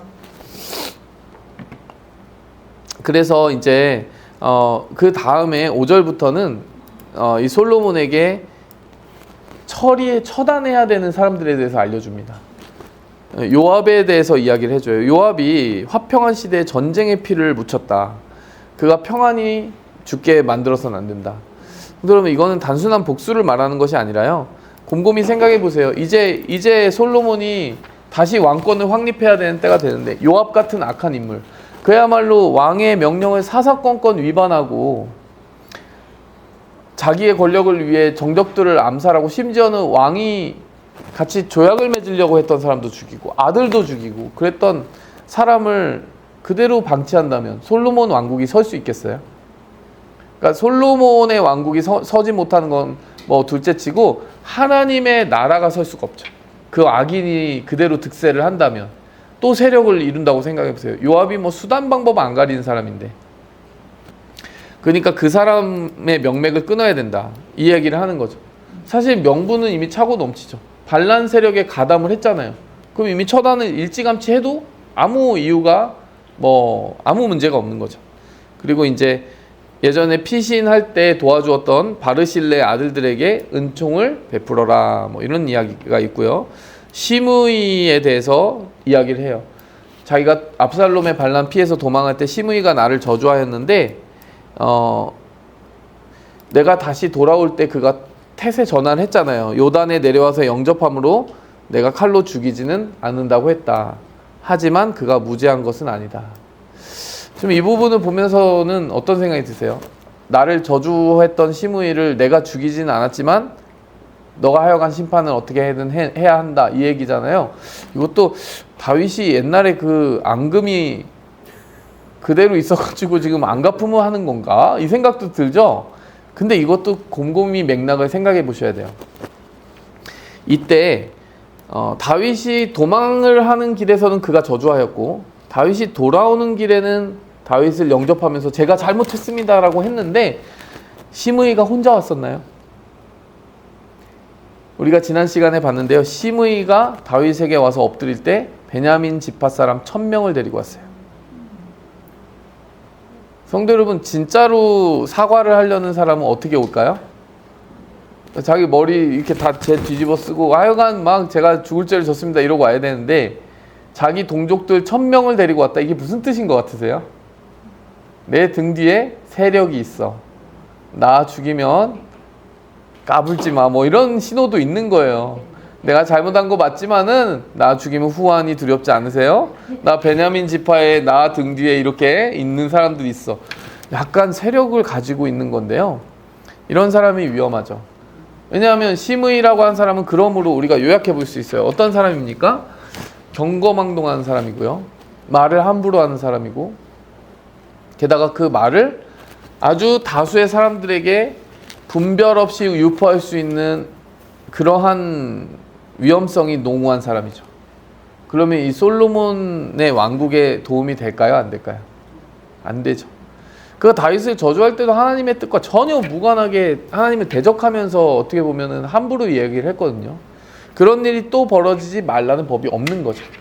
그러니까 지금 다윗이 죽으면서까지, 아니 죽으면서도 용서를 못했나, 그게 아니라 사실 죽으면서 솔로몬의 왕국이 건강하게 서 가기 위해서는 이런 독초들을 뽑아야 된다라는 생각을 한 거예요.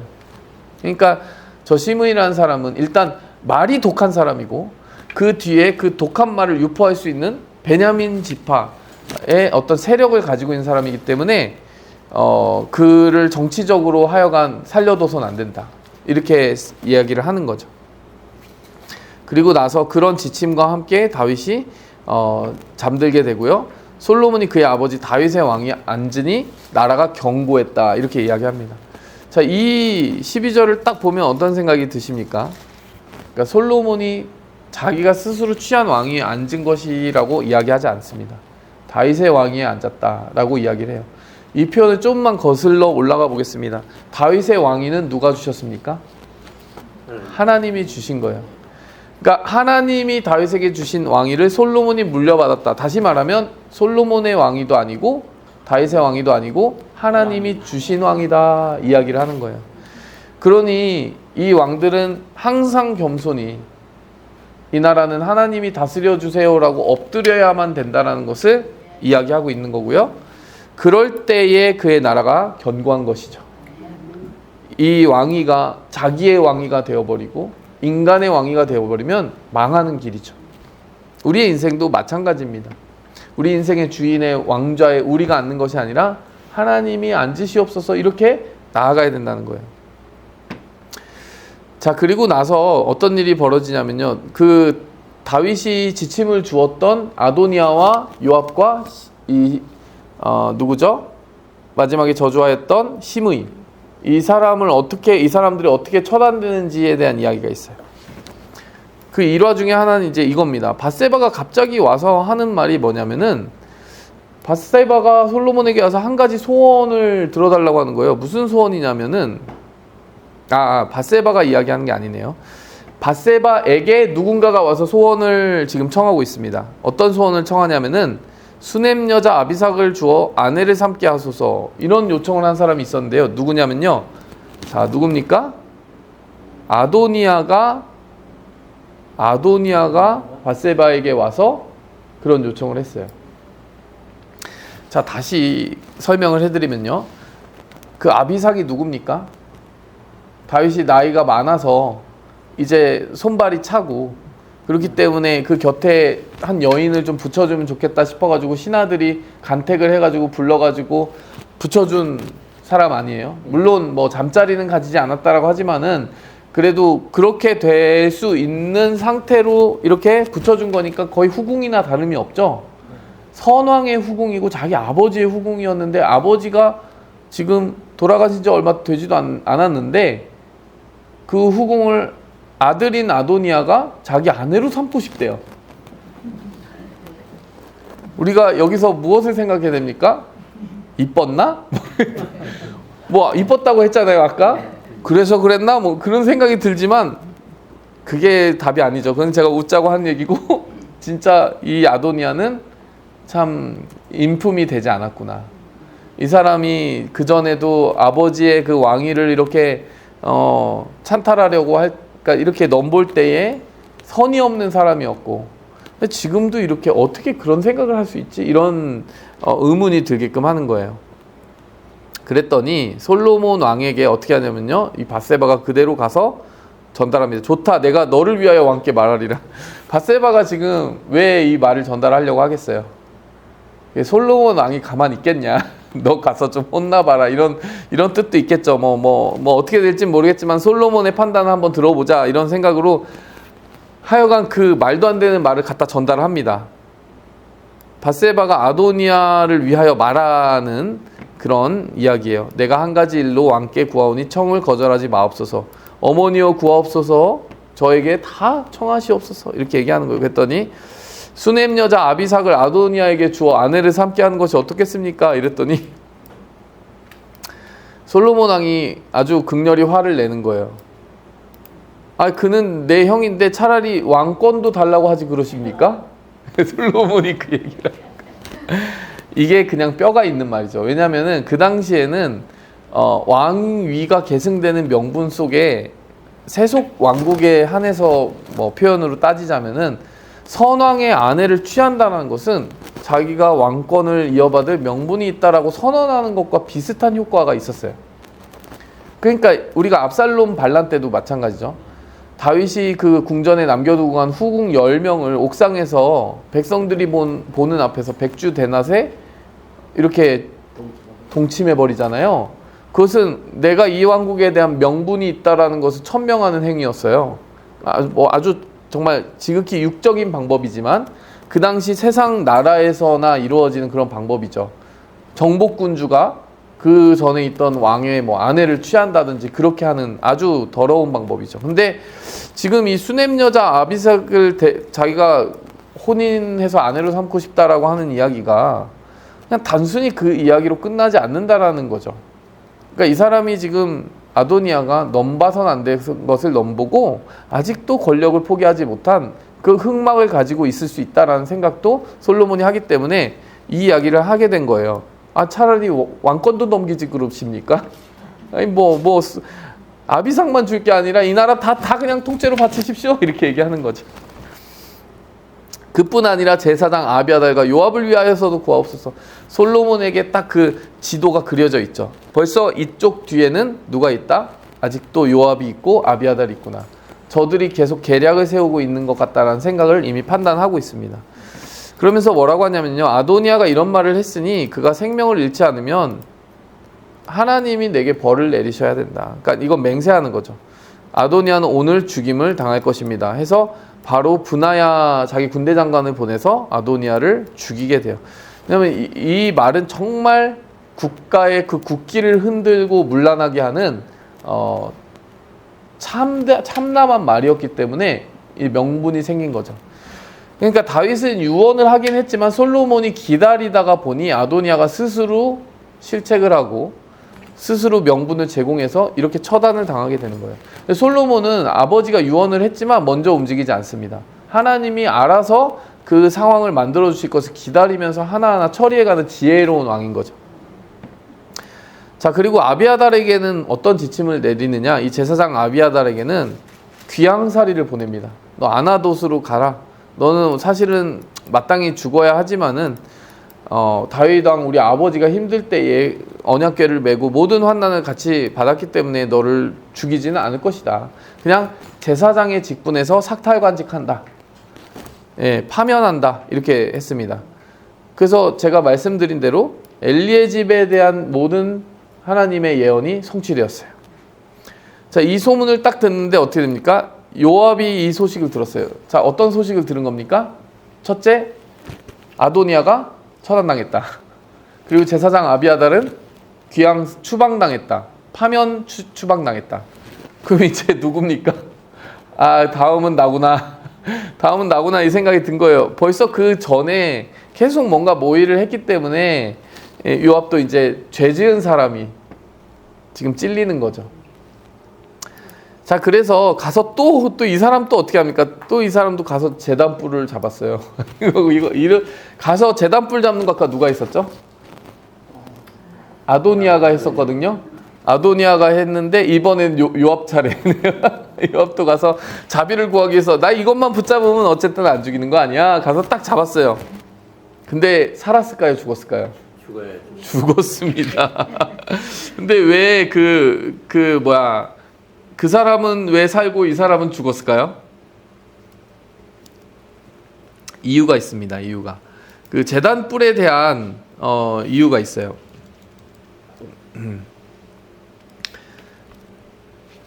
제단뿔에 대해서 어떤 있냐면 출애굽기 21장 12절에서 14절을 볼 필요가 있습니다. 자, 출애굽기 21장 출애굽기 21장 12절에서 14절. 네, 여기 보면요. 자, 이렇게 나와 있죠. 만일 사람을 쳐 죽인 자가 있다면 반드시 죽여야 한다. 그러니까 고의적으로 살해한 경우. 만일 사람이 고의적으로 한 것이 아니라 나 하나님이 사람을 그의 손에 넘긴 것이면 그를 위하여 한 곳을 정하리니 그 사람이 그리로 도망할 것이다. 그러니까 13절은 보면요. 엠네스티, 그러니까 사면에 대한 그 자격이 있다는 거예요. 만약에 하나님의 명령 때문에 누군가를 처단한 사람이면 그 사람은 당연히 하나님의 뜻 때문에 그런 일을 저지른 거니까, 행한 거니까 살려둬라. 예를 들면은 이제 뒷부분에 보게 되면은 예후라는 사람이 있습니다. 예후라는 사람이 우상숭배하는 그 전 왕들을 죽이는 장면이 나오는데 그건 하나님 명령이었거든요. 그러니까 전혀 저촉 될 게 없죠. 근데 중요한 건 뒷부분이에요. 사람이 그의 이웃을 고의로 죽인다면 하나님의 뜻과 무관하게 너는 그를 어떻게 하래요? 제단에서라도 잡아내려 죽일지니라. 그러니까 하나님 말씀이요 정확합니다. 하나님 말씀이 한치의 오차 없이 다 준비가 되어 있는 거예요, 사실은. 그렇기 때문에 아까 이 사람이 어떻게 됐을까요? 요압이 어떻게 됐냐면 이렇게 합니다. 자, 브나야를 보내서 너는 가서 그를 치라 이렇게 이야기했어요. 왜냐하면 당연히 뒷부분에 제가 더 이야기를 보자면 출애굽기 얘기가 나오겠죠. 그 원리가 나오겠죠. 30절에 보니까요. 브나야가 이제 죽이려고 여호와의 장막에 갑니다. 제단뿔을 이렇게 잡고 있겠죠. 그때 요압이 이렇게 얘기해요. 내가 여기서 죽겠노라. 내가 이것만 잡고 있으면 설마 하나님 앞에서 죽이겠어? 이런 생각을 한 것 같은데요. 브나야도 그 사람의 이 요압의 그 태도를 보고 이거 죽이는 게 좀 깨림칙한데? 라고 해서 다시 솔로몬 왕에게 물어봐요. 요압이 지금 제단뿔 잡고 시위하고 저러고 있는데 이거 죽여야 됩니까? 말아야 됩니까? 안 내려옵니다. 이렇게 하니까 이제 이 솔로몬 왕이 말합니다. 근데 그를 죽여라. 왜냐하면 요압이 까닭없이 흘린 피를 제하는 것이다. 요압의 피는 그의 머리로 돌아가게 될 것이다. 왜냐하면 자기보다 의롭고 선한 사람 두 사람을 쳐 죽였기 때문인데 바로 아브넬과 아마사를 칼로 죽였기 때문이고 내 아버지의 지시도 없이 그 일들을 저질렀기 때문에 그것은 요압의 책임이 된다. 다시 말하면 이제 출애굽기 말씀하고 똑같은 거예요. 그러니까 그 사람이 피를 고의로 흘렸으면은 제단에서라도 끌어내려가지고 죽이라고 했으니까 이건 결국에 그 사람의 책임으로 돌아갈 일이니 너는 거리낌 갖지 않고 제단 앞에서라도 그를 처단해라 이렇게 이야기한 거죠. 그래서 브나야가 곧 처단하는 장면이 나옵니다.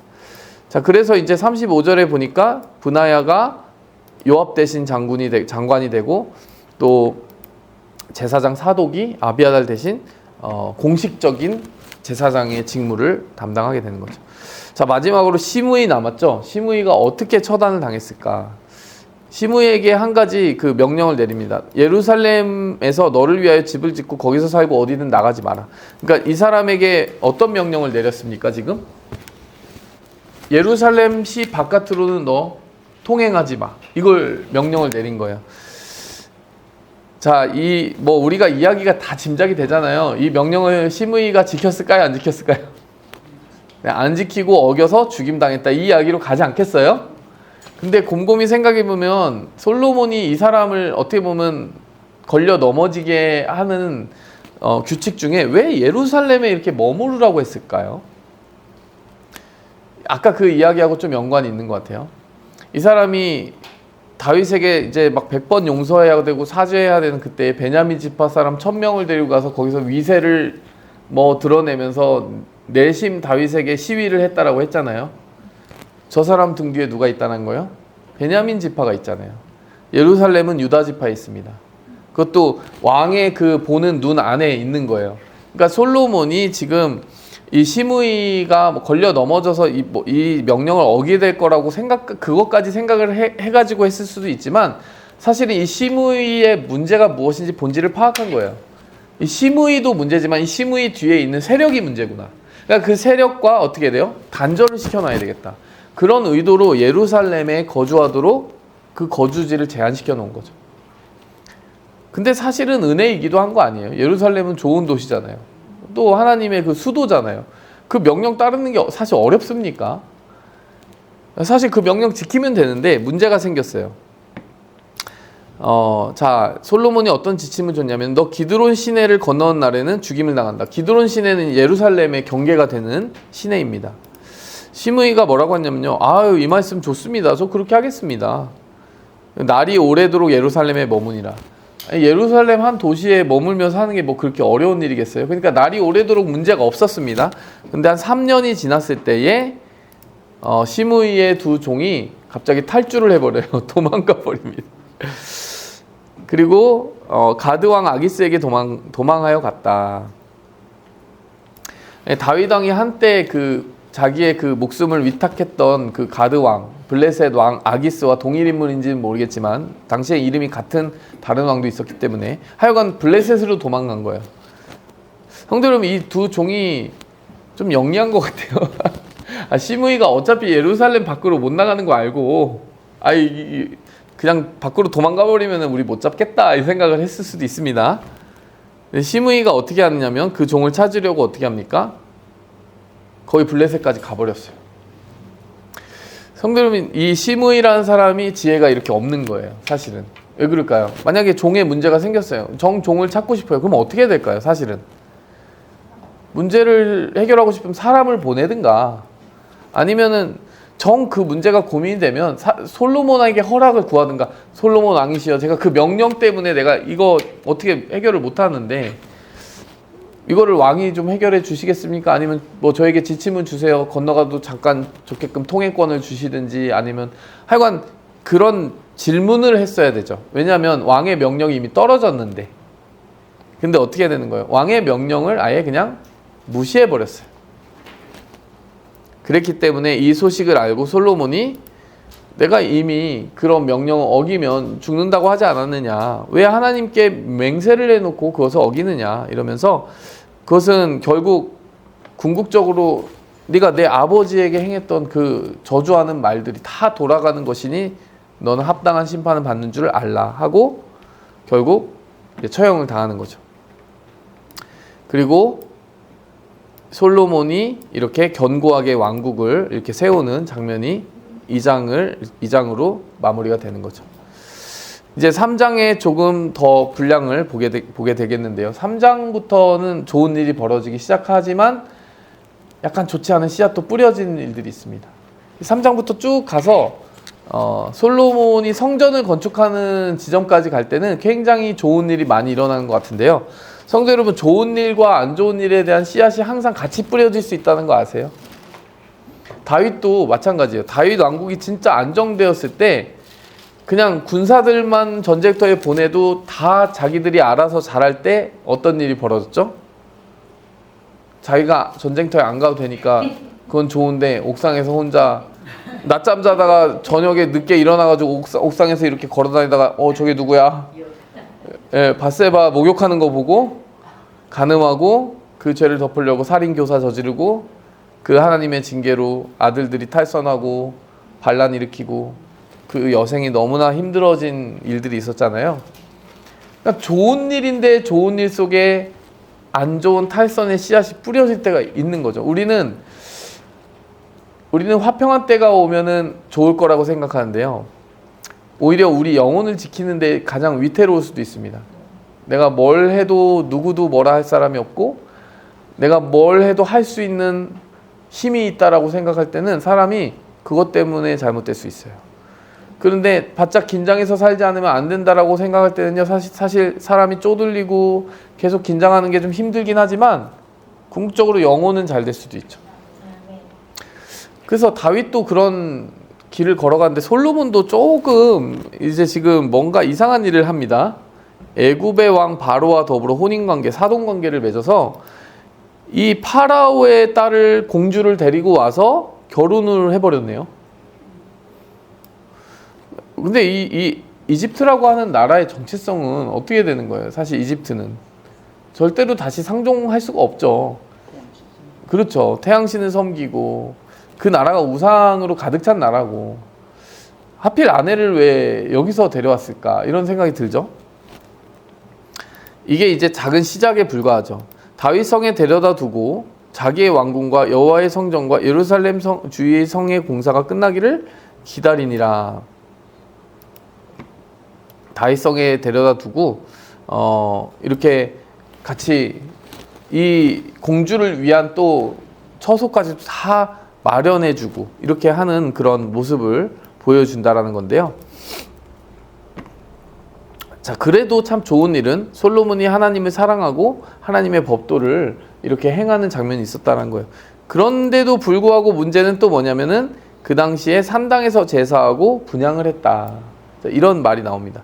성도 여러분, 이 산당에서 제사한다, 이 표현이 아마 처음 들어보시는 표현일 수 있는데 앞으로 열왕기서에서 자주 나오는 표현입니다. 이 산당이 어디냐면요, 이렇게 우리가 흔히 보면은 뭐 그냥 우리나라 문화나 역사에다 빗대어 생각해 보면은 우리나라 고대 역사에서 대표적인 종교가 뭐였죠? 불교. 예, 불교 있죠. 유교도 있고 불교도 있죠. 근데 불교의 그 중심지들은 보통 어디 있나요? 산에. 예, 산에 사찰을 짓잖아요. 그 산 좋고 물 좋은 곳에다가 사찰을 짓는 그런 게 있었듯이 이상하게도 이스라엘 백성들이 뭔가 종교 행위를 할 때 그 푸른 나무 밑에 뭐 산당을 지었다 이런 표현이 앞으로 많이 나와요. 아세라 목상 두고. 물론 이 3절에서 나오는 산당은 아직까지는 우상숭배로 물들여 있지는 않은 애매한 상황이에요. 그러니까 백성들의 토속신앙적인 행위가 나타나는 거죠. 그 당시에 성막이 있습니까? 없습니까? 성막이 있죠? 언약궤도 있습니까? 없습니까? 있죠. 이미 사무엘 시대 때 다윗이 예루살렘 성으로 가져왔잖아요. 그럼 거기 언약궤가 있으면 사실 거기서 예배를 드려야 되거든요. 근데 백성들은 보기에 거기가 예배 처소라고 생각을 잘 못하는 거예요.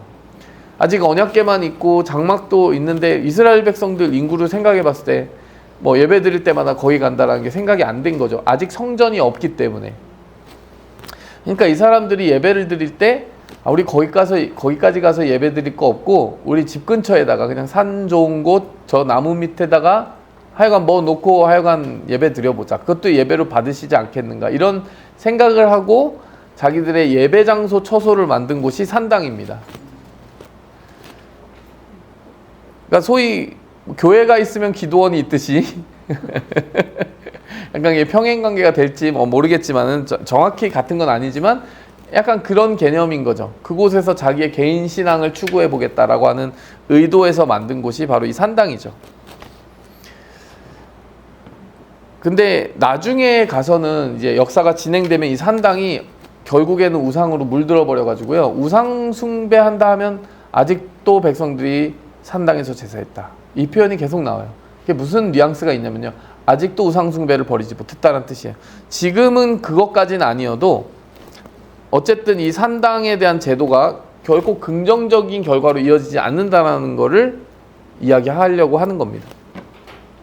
근데 어쨌든 이 당시에는 뭐 성전이 없으니까 기본 산당으로 우리 그 솔로몬이 간 거예요. 그리고 1000번제를 드렸다라고 나오는데 이 1000번제는 1000일 동안 드렸다라는 뜻이 아니고 소 1000마리로 드린 제사라는 의미를 가지고 있습니다.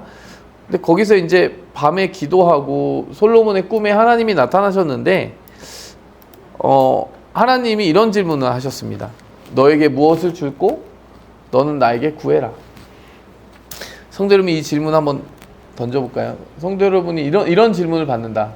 하나님이 너에게 내가 무엇이든지 구하는 건 줄 테니까 한번 구해봐.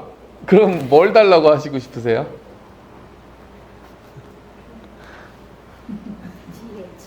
지혜? 솔로몬처럼. 성경적으로 지금 말씀하신 겁니다. 네. 우리가 뭐 부귀, 영화, 건강, 뭐 우리가 사람들이 뭐 하여간 왕이니까 또 뭐 정복을 잘하게 해주세요. 뭐 정적들이 없고 피곤하지 않게 해주세요. 뭐 다양한 그게 있을 거 아니에요. 근데 솔로몬이 그 꿈속에서라도 구하고 싶은 게 하나 있었는데 이게 꿈에서 답한 겁니다. 우리가 꿈에서도 답을 잘해야 된다 생각이 듭니다. 이렇게 깨서도 하나님께 옳은 답하는 게 힘든데 꿈에서도 다 좋은 답을 하면은 복을 받는구나 이 생각이 드는데요. 솔로몬이 뭐라고 하냐면 내 아버지 다윗이 성실과 공의와 정직한 마음으로 주님 앞에서 행했기 때문에 주님께서 은혜를 베푸신 것 아니겠습니까? 뭐 벌써 시작하는 말부터가 너무 이쁘잖아요. 우리 아빠가 잘된 거, 우리 아버지 다윗이 잘된 것은 용맹에서도 아니고 힘 있는 자들과 잘 줄을 서서도 아니고 하나님 앞에서 공의와 진실로 행했기 때문에 은혜를 받아서 잘된 거 아니겠습니까? 벌써 생각이 바르지 않아요? 그러면서 뭐라고 얘기하냐면요. 주님이 그 은혜를 항상 주셔서 그의 자리에 앉을 아들을 그에게 주셨습니다. 그 아들 자기를 말하는 겁니다. 그러니까 이 지금 말이 얼마나 겸손한 거예요. 내가 잘 돼가지고 잘나가지고 이 자리에 앉은 게 아니라 하나님 앞에 잘 살았던 아버지에게 하나님이 은혜를 주셨는데 그 은혜를 내가 이어받았을 뿐입니다 라고 이야기를 하고 있는 거예요. 참 겸손하다. 그쵸? 예, 여기서 그 다음에 나의 하나님 여호와여 주께서 이 종의 아버지 다윗을 대신하여 왕이 되게 하셨사오나. 성도 여러분 생각해 보시면 7절에 같이 갈 수 없는 두 단어가 등장합니다. 뭐가 등장하죠? 하나는 종이고 하나는 왕이에요. 솔로몬이 자기를 계속 뭐라고 말하는 거예요? 저는 주의 종입니다. 하나님의 종입니다. 그리고 하나님이 저를 왕이 되게 하셨습니다. 그러니까요, 이게 무슨 말이에요? 내가 사람들 보기에 왕이어도 하나님 앞에선 종입니다. 우리가 이렇게 살아야 되지 않겠습니까? 이게 사람들이 근데 거꾸로 살아요. 거꾸로 살면 문제가 됩니다. 자꾸 자기의 인생의 왕이 되려고 하면은 문제가 되는 거죠. 우리 하나님 앞에서 늘 종처럼 살아야 됩니다. 또 솔로몬이 잘 되는 이유가 있어요. 종은 뭐래요? 작은 아이라 출입할 줄을 알지 못하고. 그러니까 하나님이 어린 아이와 같은 마음을 가지라고 하신 적이 있잖아요. 예수님께서. 자, 출입할 줄을 알지 못합니다. 그러니까 저는 천지분간 못합니다. 이렇게 얘기한 거예요. 그러면서 주님이 택하신 백성들 가운데 제가 있는데 수요가 너무 많고 기록조차 할 수 없는데 어떻게 재판을 할 수 있습니까? 그러니까 이들의 살아가는 길에 옳고 그름을 제시하고 이들이 뭔가 나한테 결정을 내려달라고 할 때 그 모든 판단을 해야 되는데 저에게 그 많은 지혜가 있지는 않습니다라고 얘기를 하면서 결정적으로 한 가지 지혜를 구하는데요. 듣는 마음을 주시옵소서. 이렇게 기도하는 거예요. 성도 여러분, 솔로몬이 지혜를 구했다라고 하는데요. 지혜가 무엇이냐? 오늘 말씀이 답을 주네요. 자, 누군가 지혜가 뭐냐라고 묻는다면 열왕기상 3장 9절로 답하시면 됩니다. 지혜가 뭐라고요? 듣는 마음이에요. 성도 여러분, 사람이 점점 지혜가 없어지면 어떻게 되겠습니까? 네, 들으려고 하지를 않는다. 네, 사람이 지혜가 없어지면 듣지 않아요. 고집이 세집니다. 자기의 그 정해진 답에 의해서 그냥 하여간 정해진 건 끝까지 해야 된다라는 완고함이 생겨요. 우리가 갈수록 어떻게 해야 되겠습니까? 지혜를 가지고 살아가려면 최대한 들으려고 애써야 되겠어요. 주의 백성을 재판하여 선악을 분별하게 하옵소서. 솔로몬이 이것을 구하매 이것이 누구의 마음에 들었다고요? 하나님의 마음에 들었습니다. 성도 여러분, 우리가 기도를 하는 게요. 자, 기도가 뭐냐? 이 10절이 또 우리에게 알려주는 게 있어요. 기도가 뭐냐면 하나님의 마음에 맞는 걸 구하는 거예요. 근데 우리가 어떻게 기도하는 게 보통이냐면요. 내 마음에 맞는 거를 하나님도 좋아해 달라고 기도하는 경우가 많아요. 아, 내 마음에 보기 이게 딱 좋은데 하나님 그거 저한테 주시면 제가 그냥 더할 나위가 없습니다.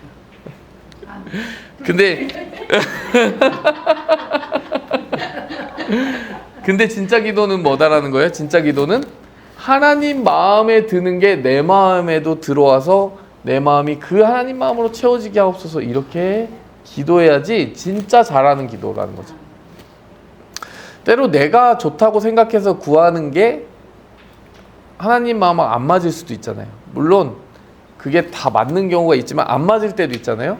그럼 그거보다는 하나님 마음이 더 좋은 것을 알고 계시니까 제가 거기에 맞추겠습니다라고 하면 그 사람은 그 길이 잘못될 일이 전혀 없는 거예요. 사실 내가 맞겠습니까? 하나님이 맞겠습니까?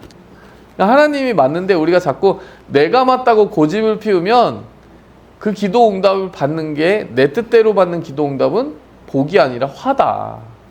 내 뜻대로 받는 기도 응답 말고 하나님 뜻대로 받는 기도 응답을 받아야 한다. 그쵸? 하나님이 근데 이에 대해서 코멘트를 해주시는 거예요. 너의 기도 잘 들었다. 너의 기도에 대해 이야기해 주마. 뭐라고 했을까요? 네가 이것을 구하는데 장수하기를 구하는 것도 아니고 사람들 뭐 흔히 구하는 것처럼 건강도 아니고 아니 뭐 장수도 아니고 부도 아니고 원수를 죽여달라고 하는 것도 아니고 잘 듣고 재판 잘하게 해달라고 이렇게 기도를 한다니 내가 너의 말대로 하겠다. 너에게 지혜롭고 총명한 마음을 주어서 너의 앞에도 너와 같은 자가 없지만 너의 뒤에도 너와 같은 자가 없게끔 이 세상에 가장 1등 가는 지혜를 너에게 쏟아부어 주마. 이렇게 이야기해 주신 거예요. 근데 하나님이 여기까지만 응답하신 게 아니고 12절에 보니까요. 그런데 네가 구하지 아니한 부귀와 영광도 얹어서 주마. 네 평생의 왕들 중에 너와 같은 자가 없을 것이다. 이걸 보는데요. 이런 마음이 생각나지 않아요? 예수님이 이런 말씀 해주신 적 있잖아요. 그의 나라와 그 의를 먼저 구하라. 그리하면 이 모든 것을 너희에게 더하시리라. 이 모든 것이란 게 뭐냐면요. 앞부분에 먹을 것, 입을 것, 쓸 것 이런 거 그런 걸 말하는 거죠. 그런 것은 다 하나님 아버지가 너에게 있어야 될 줄을 하나님이 아셔. 그런 건 이방인들이 구하는 거야. 이렇게 이야기하시면서 그 뒷부분에 그 이야기가 나오는 거거든요. 그의 나라와 의를 먼저 구해봐. 그러면 그런 거는 당연히 뒤따라서 하나님이 주셔. 이 얘기인 거죠. 근데 이 솔로몬이 한 기도가 똑같이 그렇지 않습니까? 지금 하나님의 나라와 의를 구했어요. 왜 그렇습니까? 내가 다스린 이 나라 내 나라 아니고요. 하나님 나라고요. 하나님이 하여간 다윗 보시고 은혜 주셔가지고 저에게 맡겨주신 하나님의 뜻대로 통치하라고 하는 그 나라인데 하나님의 나라 되게 하옵소서. 그러려면 제가 지혜가 있어야 되겠습니다. 하나님의 뜻대로 의롭게 통치하게 하옵소서. 그러려면 제가 지혜가 있어야 되겠습니다. 그 나라와 그 의를 구했다는 거예요. 하나님의 나라와 하나님의 의를 구했다는 거예요. 그러니까 하나님이요 구하지 않은 것까지 얹어서 주시더라는 거예요. 우리의 중심이 바르면 하나님이 무엇을 얹어주셔도 우리가 탈선하지 않을 수 있기 때문에 이렇게 하나님이 주실 수 있다는 겁니다. 그리고 다시 한번 일깨워 주시죠. 아버지의 그 다윗이 간대로 법도와 명령을 행한다면은 네 날이 길게 될 것이다. 단순히 긴 것이 아니라 어떻게 됩니까? 다윗이 어디까지 길게 된다라고 이야기했죠? 다윗 이후에 그 나라들도 영원할 것이라고 했는데요. 예수님 오실 때까지 그 족보가 이어지고 예수님의 자녀가 된 우리까지도 어떻게 보면 다윗에게 영향을 받고 있으니 그 날이 깁니까 안 깁니까? 그냥 하루 이틀 긴 게 아니라요. 남보다 좀 몇 년 더 살았다 그걸 말하는 게 아니라요. 그로부터 시작된 레거시, 그의 가문해 주신 축복이 천년을 가더라, 천년 수천 년을 가더라는 거예요. 영원히 가더라는 거예요. 성도 여러분, 이런 축복을 우리 사모하시기 바랍니다. 솔로몬이 깨어보니까 꿈이고, 그래서 번제와 감사제를 드리고 잔치하고. 자, 그리고 나서 16절에 우리가 잘 아는 이야기가 뒤따라 나오는데요. 과연 솔로몬이 앞에서 기도한 기도가 응답이 되었을까라고 하는 게 궁금한데 마침 그 이야기가 있는 거예요. 16절에. 창기 두 여자가 왕에게 와서 한 여자가 말합니다. 내가 이 여자와 함께 산다. 그러니까 지금 이 사람들은 어떤 가정을 정상적으로 이루고 있는 상황이 아니고 창기죠. 근데 왕에게 와서 재판을 받고 있습니다. 저는 여기서부터 은혜가 돼요. 왜 그렇습니까? 그러니까 왕이 한가로운 사람이 아니죠. 아까 분명히 말할 때 이 백성들이 셀 수도 없다라고 했잖아요. 근데 지금 어떻게 보면은 중요한 인물들만, 중요한 케이스만 이제 송사를 다루는 게 아니라 창기가 와도 그들의 모든 송사를 다 어떻게 하고 있습니까?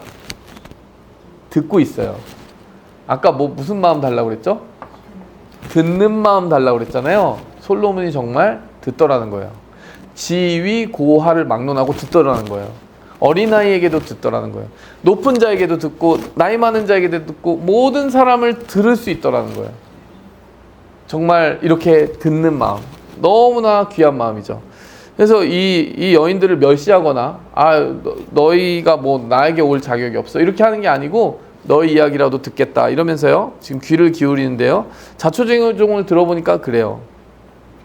내가 해산한 지 사흘 만에 이 여자도 해산했습니다. 그러니까 이 창기 두 명이 함께 어떻게 보면 룸메이트로 살았는데 출산한 시기가 비슷했다라는 거예요. 그러니까 우리 집에 우리 둘밖에 없었다 이 얘기를 하는 거예요. 근데 밤에 저 여자가 그의 아들 위에 누워서 그 아들이 죽었다. 다시 말하면은 뭐 이렇게 뒤척이다가 자기 아들을 깔아뭉개서 죽인 거예요. 저 다른 여자가. 근데 그 여자가 밤중에 일어나서 내가 잠든 사이에 내 아들을 가져다가 자기 품에 누이고 자기 죽은 아들을 내 품에 누였나이다. 그럼 알아채지 못하는 사이에 아들을 맞바꿔치기 해서 저 사람이 죽인 자기 아들이 내 품에 와 있고 내 살아있던 아들이 저 품에 가 있더이다. 자기 아들을 못 알아보진 않을 거 아니에요. 분명히 저 얼굴이 내 아들이었는데 저기가 있고 저 여인의 아들이 죽어서 나에게 안겨있더이다. 이 얘기하는 거죠. 얼마나 이게 청천벽력 같은 일이에요. 아침에 젖 먹이려고 일어나 보니까 죽어 있는데 자세히 보니까 내가 낳은 아들이 아닙니다. 이거 정말 내가 사진을 찍어줄 수가 없잖아요. 이 당시에는. 아유 지금 같으면 이 스마트폰으로 뭐 이렇게 막 찍어놨을 텐데 이거 증거가 없어요. 근데 이때는 보고 들은 말밖에 증거가 안 되는데 다른 여자가 한사코 잡아떼기 시작하는 거예요. 아니야, 죽은 아들이 네 아들이야 이러기 시작하는 거예요. 그래서 이렇게 솔로몬 앞에서 논쟁하기 시작합니다. 이렇게 논쟁을 하는데 솔로몬이 어떻게 이야기를 하냐면요, 칼을 가져와라 이렇게 얘기합니다. 이게 지금 산 것은 내 아들이요 죽은 것은 내 아들이라고, 저 여자는 말하기를 죽은 것은 내 아들이고 산 것은 내 아들이라 이렇게 이야기하는데 칼을 가져와라 이렇게 얘기합니다. 칼을 가져와서 뭐 그럴 것 같으면은 아이를 반으로 갈라서 나눠 가지면 되지 않겠나. 솔로몬이 표정 변화도 없이 그렇게 얘기를 하는 거예요. 이게 지금 저 사람이 진짜 무슨 말을 하는 건가. 근데 진짜 어머니의 마음은 어때요? 불붙는 듯 하여서 차라리 그 아이를 저 여인에게 그대로 주십시오 라고 얘기를 하고, 다른 여자는 어떻게 합니까? 차라리 그럴 바에야 내 것도 되지 않고 네 것도 되게 말고 나누어라 이렇게. 이 여자가 좀, 이 여인이 지혜가 없죠. 예. 차라리 내 것도 네 것도 되지 말고 그냥 아주 정확히 반으로 갈라주세요 뭐 이렇게 얘기한 거예요. 어떻게 이런 말을 할 수가 있어요, 그렇죠?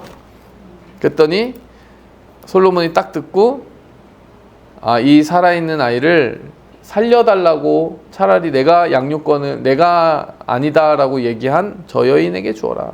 저 여인이 어머니다. 온 이스라엘이 이 얘기를 듣고 솔로몬 왕을 인정하고 두려워했다. 이건 그냥 인정한 정도가 아니라 두려워했다라는 거예요. 왜냐하면 하나님의 지혜가 그 속에 있었다라는 것을 봤기 때문에. 이거는 사람이 낼 수 있는 지혜가 아니구나 들었기 때문에. 성도 여러분, 지금 이 솔로몬이 그 사람들의 마음을 어떻게 했어요? 꿰뚫어 보았죠. 그 사람들의 마음의 본질을 어떻게 했기 때문에? 들었기 때문입니다. 그 사람들의 마음을 길어 올려가지고 정체를 드러냈는데 그 지혜의 본질은 바로 그 사람들의 마음을 진짜 잘 드러내는 데 있었다라는 거예요. 들을 수 있어야 드러낼 수가 있는 거죠. 그러면 응답을 받은 것 같습니까? 안 받은 것 같습니까? 정말 응답이 이루어진 거죠.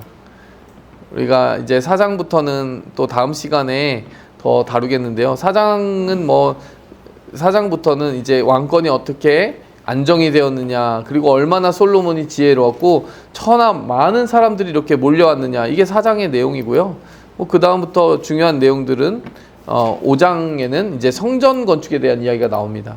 솔로몬이 자기 왕권이 조금 안정된 그 이후에 다윗의 친구였던 두로왕 히람에게 사람을 보내서 그 당시 최고급 목재인 백향목을 선물로 받고 그 백향목으로 성전을 지어야 되겠다라는 그런 프로젝트를 추진하는 모습이 여기 나와 있어요.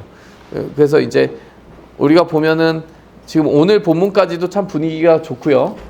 성전 건축할 때까지도 분위기가 좋죠. 그리고 이 성전 건축이 어떤 규격으로 이루어졌는지 6장, 7장에 나오고요. 그 다음에 그 성전을 봉헌하는 내용이 이제 열왕기상 8장에 나오는데요. 봉헌할 때 이 솔로몬이 하나님 앞에 드리는 기도가 또 굉장히 감동적이에요. 그리고 굉장히 예언적인 그 내용이 담겨져 있습니다. 그리고 기도할 때 하늘에서 불이 내려가지고요. 거기에 그 제단에 불을 붙이는 일이 벌어지는데요. 사람이 불을 붙인 게 아니라 하나님이 불을 붙여주셨어요. 이만한 은혜를 받은 때가 없는 거예요. 그냥 은혜의 대잔치가 열려집니다. 그래서 이 언약궤가 이렇게 하나님 앞에 이 성전이 이렇게 베풀어지고 또 이 성전이 이 이스라엘 백성들의 신앙의 중심지가 되게끔 하는 하나님의 일들이 8장까지 이루어지는데 그 이후의 이야기들도 우리가 또 쭉 보게 될 거예요. 좀 이제 솔로몬의 왕국도 어려움을 거치게 되는 일들이 뒤따라 나옵니다. 우리가 열왕기상을 이제 시작을 해봤는데요. 예.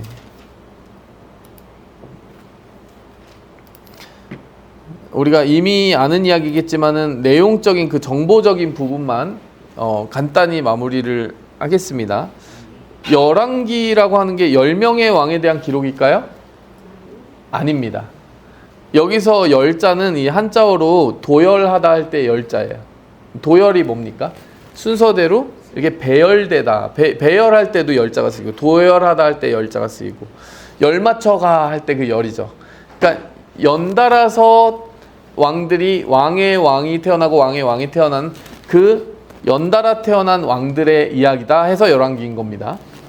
일단 이런 것들이 있고요. 그리고 자, 이 지도는 어떤 지도냐면요. 지금 솔로몬 왕국까지는 통일왕국이었는데 이 열왕기의 역사는 나중에 곧 분열의 역사로 바뀝니다. 솔로몬이 지금 시작은 굉장히 좋은데 나중에 우상숭배와 타락에 빠지면서 하나님이 심판과 징계를 주시는데요. 결국 나라가 두 동강이 나버려요. 남유다와 북이스라엘로 나누어집니다. 남유다에는 베냐민과 유다 지파가 속하게 되고 연합체가 되고요. 나머지 지파들이 북이스라엘 지파를 이루면서 이 아픔이 시작되는 거죠. 자, 그런데 이 북이스라엘에는 9개 왕조 19명의 왕, 개 중에는 20명의 왕이라고 개수를 하는 경우도 있습니다. 19명의 왕이 태어나고 남유다에서는 다윗 왕조를 계속 계승해서 일어나는 그 가문과 혈통에서 순수한 혈통으로 이어진 20명의 왕들이 태어나는 거예요. 근데 여기 보면요, 한 가지 특징이 있습니다. 여기 보면 다윗 왕조의 20명은 지금 하얀색으로 묶여 있죠. 단일 혈통이었어요. 그러니까 이 족보에서 벗어난 적이 없어요. 다 거슬러 올라가면 다윗이 조상 가운데 있습니다. 근데 북이스라엘은 좀 문제가 있어요. 처음에 초대 왕인 여로보암에서부터 2명이 왕이 되고 그 다음에 2명이 왕이 되고, 그러니까 혈통이 끊기고 반란으로 나라가 뒤집혀가지고 다른 왕조가 일으켜져서 2왕이 태어나고 그 다음에 또 한 왕이 있고 그 다음에 5왕이 있고 그 다음에 5왕, 이런 식으로 계속 쪼개져요. 그러니까 이 왕조들이 계속 뒤집히고 쿠데타 일어나고 반란 일어나고 이렇게 엎치락뒤치락 하더라는 거예요. 그럼 우리가 나중에 보게 될 열왕기 역사에서 궁금하겠죠. 왜 남유다는 이렇게 이런 통일성이 있는데 이 북쪽에는 이렇게 엎치락뒤치락 할까? 답은 하나밖에 없습니다.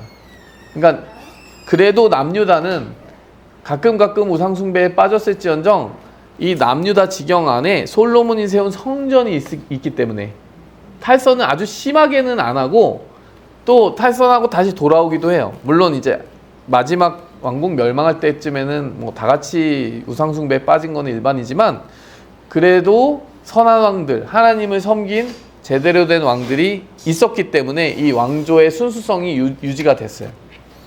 북이스라엘은 그런데 좀 달랐습니다. 이 지경 안에 성전도 없고요. 그리고 종교적으로 이들이 경쟁 관계에 있다고 생각했는지 초대왕 여로보암이 어떤 선택을 하느냐면요. 여기 예배드리러 예루살렘 성의 그 성전까지 갈 필요 없어 하면서 우리는 우리 나름의 예배 처소가 있어 이러면서요. 남쪽에는 베델에 북쪽에는 단이라는 곳에 금송아지 우상 하나씩을 놔요. 왜 남쪽에 하나 북쪽에 하나 놨을까요? 북쪽에 가까운 사람은 북쪽에 가서 예배하고 남쪽에 베델에 가까운 사람은 베델에 가서 예배해. 근데 예루살렘에는 가지 마. 이 얘기를 한 거죠. 그러니까 이건 정치적인 논리가 더 많이 작용한 거예요. 남유다는 우리의 경쟁자인데 자꾸 이 사람들이 절기에 예배드린다고 6월절에 뭐 예루살렘 갔다 오고 순례하고 그러면은 굉장히 질투심이 날 거 아니에요. 열등감이 있으면 더 그럴 거 아닙니까? 성도 여러분, 남북한이 지금 이렇게 막 삼엄하게 경비가 되고 있는데 사실 남한이 훨씬 잘 나가잖아요. 어디 그 남한 내려오는 거 제일 경계하는 나라가 어디예요? 남북 중에 어디입니까? 북쪽이죠. 그러니까 탈북자 잡는데 아주 그냥 엄청난 공을 들이고 지금 그 DMZ에다가 지뢰를 또 엄청나게 매설한다고 그러더라고요. 그러니까 자기들이 자신이 없으니까 그렇게 하는 거죠. 이 북이스라엘도 자신이 없으니까 그 우상을 막 섬기게끔 했는데 그것 때문에 나라가 이렇게 아주 복닥복닥한 나라가 되더라. 이 이야기들이 이제 열왕기의 역사를 이루게 되는 거고요. 하나님이 그들이 우상숭배에 빠질 때마다 몽둥이에 회초리를 드시는데 주변 나라들을 통해서 매맞게 하시는데 북이스라엘은 아람의 침략을 받을 때 하나님이 계속 아람을 통해서 침략을 받게 하시고 또 모압이라는 나라를 통해서 침략을 받게 하셨어요. 남유다 같은 경우는 암몬과 모압을 통해서 징계를 받게 하셔서 잘못하면 하여간 매를 맞게 하셨어요. 국난에 시달리게 하셨어요. 그리고 선한 왕과 이제 악한 왕을 구분하자면은 이렇게 지금 나라가 어떻게 흘러가느냐 이렇게 지금 순서대로 지금 이름들이 나오죠. 이 이름들은 나중에 제가 더 자세히 살펴드리도록 하겠습니다. 나라 그의 지속 기간에 따라 왕의 그 연도도 다 틀려지죠. 그래서 열왕기에 이제 우리가 지금 오늘까지 본 게 3장까지 봤잖아요. 솔로몬의 그 시절을 본 것이고요. 그리고 솔로몬이 끝나고 나서 북과 남으로 갈라지면 그 다음에 중간에 오므리 왕조라고 하는 그냥 남과 북 할 것 없이 정말 타락의 폭풍을 일으킨 왕조가 오므리 왕조입니다. 처음에는 북쪽에만 타락의 폭풍을 일으켰는데 그 사람이 아합이에요. 아합이라는 사람이 타락의 그냥 끝판왕이었어요. 그래서 북쪽은 정말 그 아합 가문의 그때 아주 타락의 전성기였습니다. 근데 문제는 이 아합 가문에서 며느리가 와서 남유다의 시집을 들어버렸어요. 그 시기에 남유다도 엄청나게 영적으로 혼탁해지면서 남유다도 하나님께 매우 많은 징계를 받게 되는 일이 벌어졌어요. 그 영향력이 끊기는데 상당히 오래 걸렸습니다. 그래서 이 시기를 묶어서 오므리 왕조 시대다 이렇게 지금 묶어놓은 겁니다. 그리고 나서 이 이야기들이 북쪽이나 남쪽에나 좋지 않은 영향력을 주어서 점점 왕들이 힘들어지는 그런 이야기들이 뒤에 나오는 거죠. 자, 여기까지 제가 이제 일단은 오늘은 여기까지 개론을 정리하고 나누도록 하겠습니다. 그래서 전체적으로 정리를 제가 해드렸는데, 자, 요약하자면 어떻습니까? 그러니까 요약하자면 하나님이 다윗 왕조 이후에 그 이어지는 다윗 왕가에서 또 계속 왕들이 태어나게끔 하셨는데 솔로몬 왕이 어떻게 왕위에 등극하게 되었는지 우리가 보았고, 하나님이 그 솔로몬 왕을 세울 때에 솔로몬이 어떠해서가 아니라 다윗이 어떠함을 보고 그를 그 자리에 세웠는데, 또한 솔로몬도 그 자신의 사정을 알고 정말 하나님 앞에 겸손하게 구할 때는 하나님이 이뻐하시면서 응답해 주셨다. 우리도 인생을 그 위에, 은혜 위에 세워야 된다, 이런 걸 보았죠. 그리고 이제 앞으로 나오는 왕들의 이야기들, 그 이야기들의 갈림길을 만드는 것은 하나님 앞에 성전 중심의 참된 예배자로 설 것인가, 아니면 우상에 빠지면서 세상으로 더 타락해 갈 것인가, 이것에 따라 왕들의 운명이 갈라졌다, 이 이야기가 앞으로 나올 거라는 것을 기대하시면 되겠습니다. 네, 여기까지 또 열왕기 한번 시작하는 시간 가졌습니다. 네. 하나님 아버지 감사합니다. 하나님께서 우리를 구원해 주신 하나님이 구속사의 그 이야기들을 하나님 말씀을 통해 살피게 해주셔서 감사합니다. 사람이 자기의 힘으로 뜻으로 사는 것이 아니고 또 하나님의 인도하심과 그 정하신 뜻 안에서 하나님 그 구속의 은혜를 받아 살아갑니다. 구원하신 하나님을 끝까지 의지하게 도와주시고 그 안에서 승리하게 도와주시옵소서. 인생에는 부침이 많지만 하나님 그때마다 은혜를 구하여서 하나님 상상하지 못할 하나님의 놀라운 선물을 다 받아 누리는 우리 성도님들 다 되게 하여 주시옵소서. 예수님의 이름으로 축복하며 기도하였습니다. 아멘. 감사합니다. 네.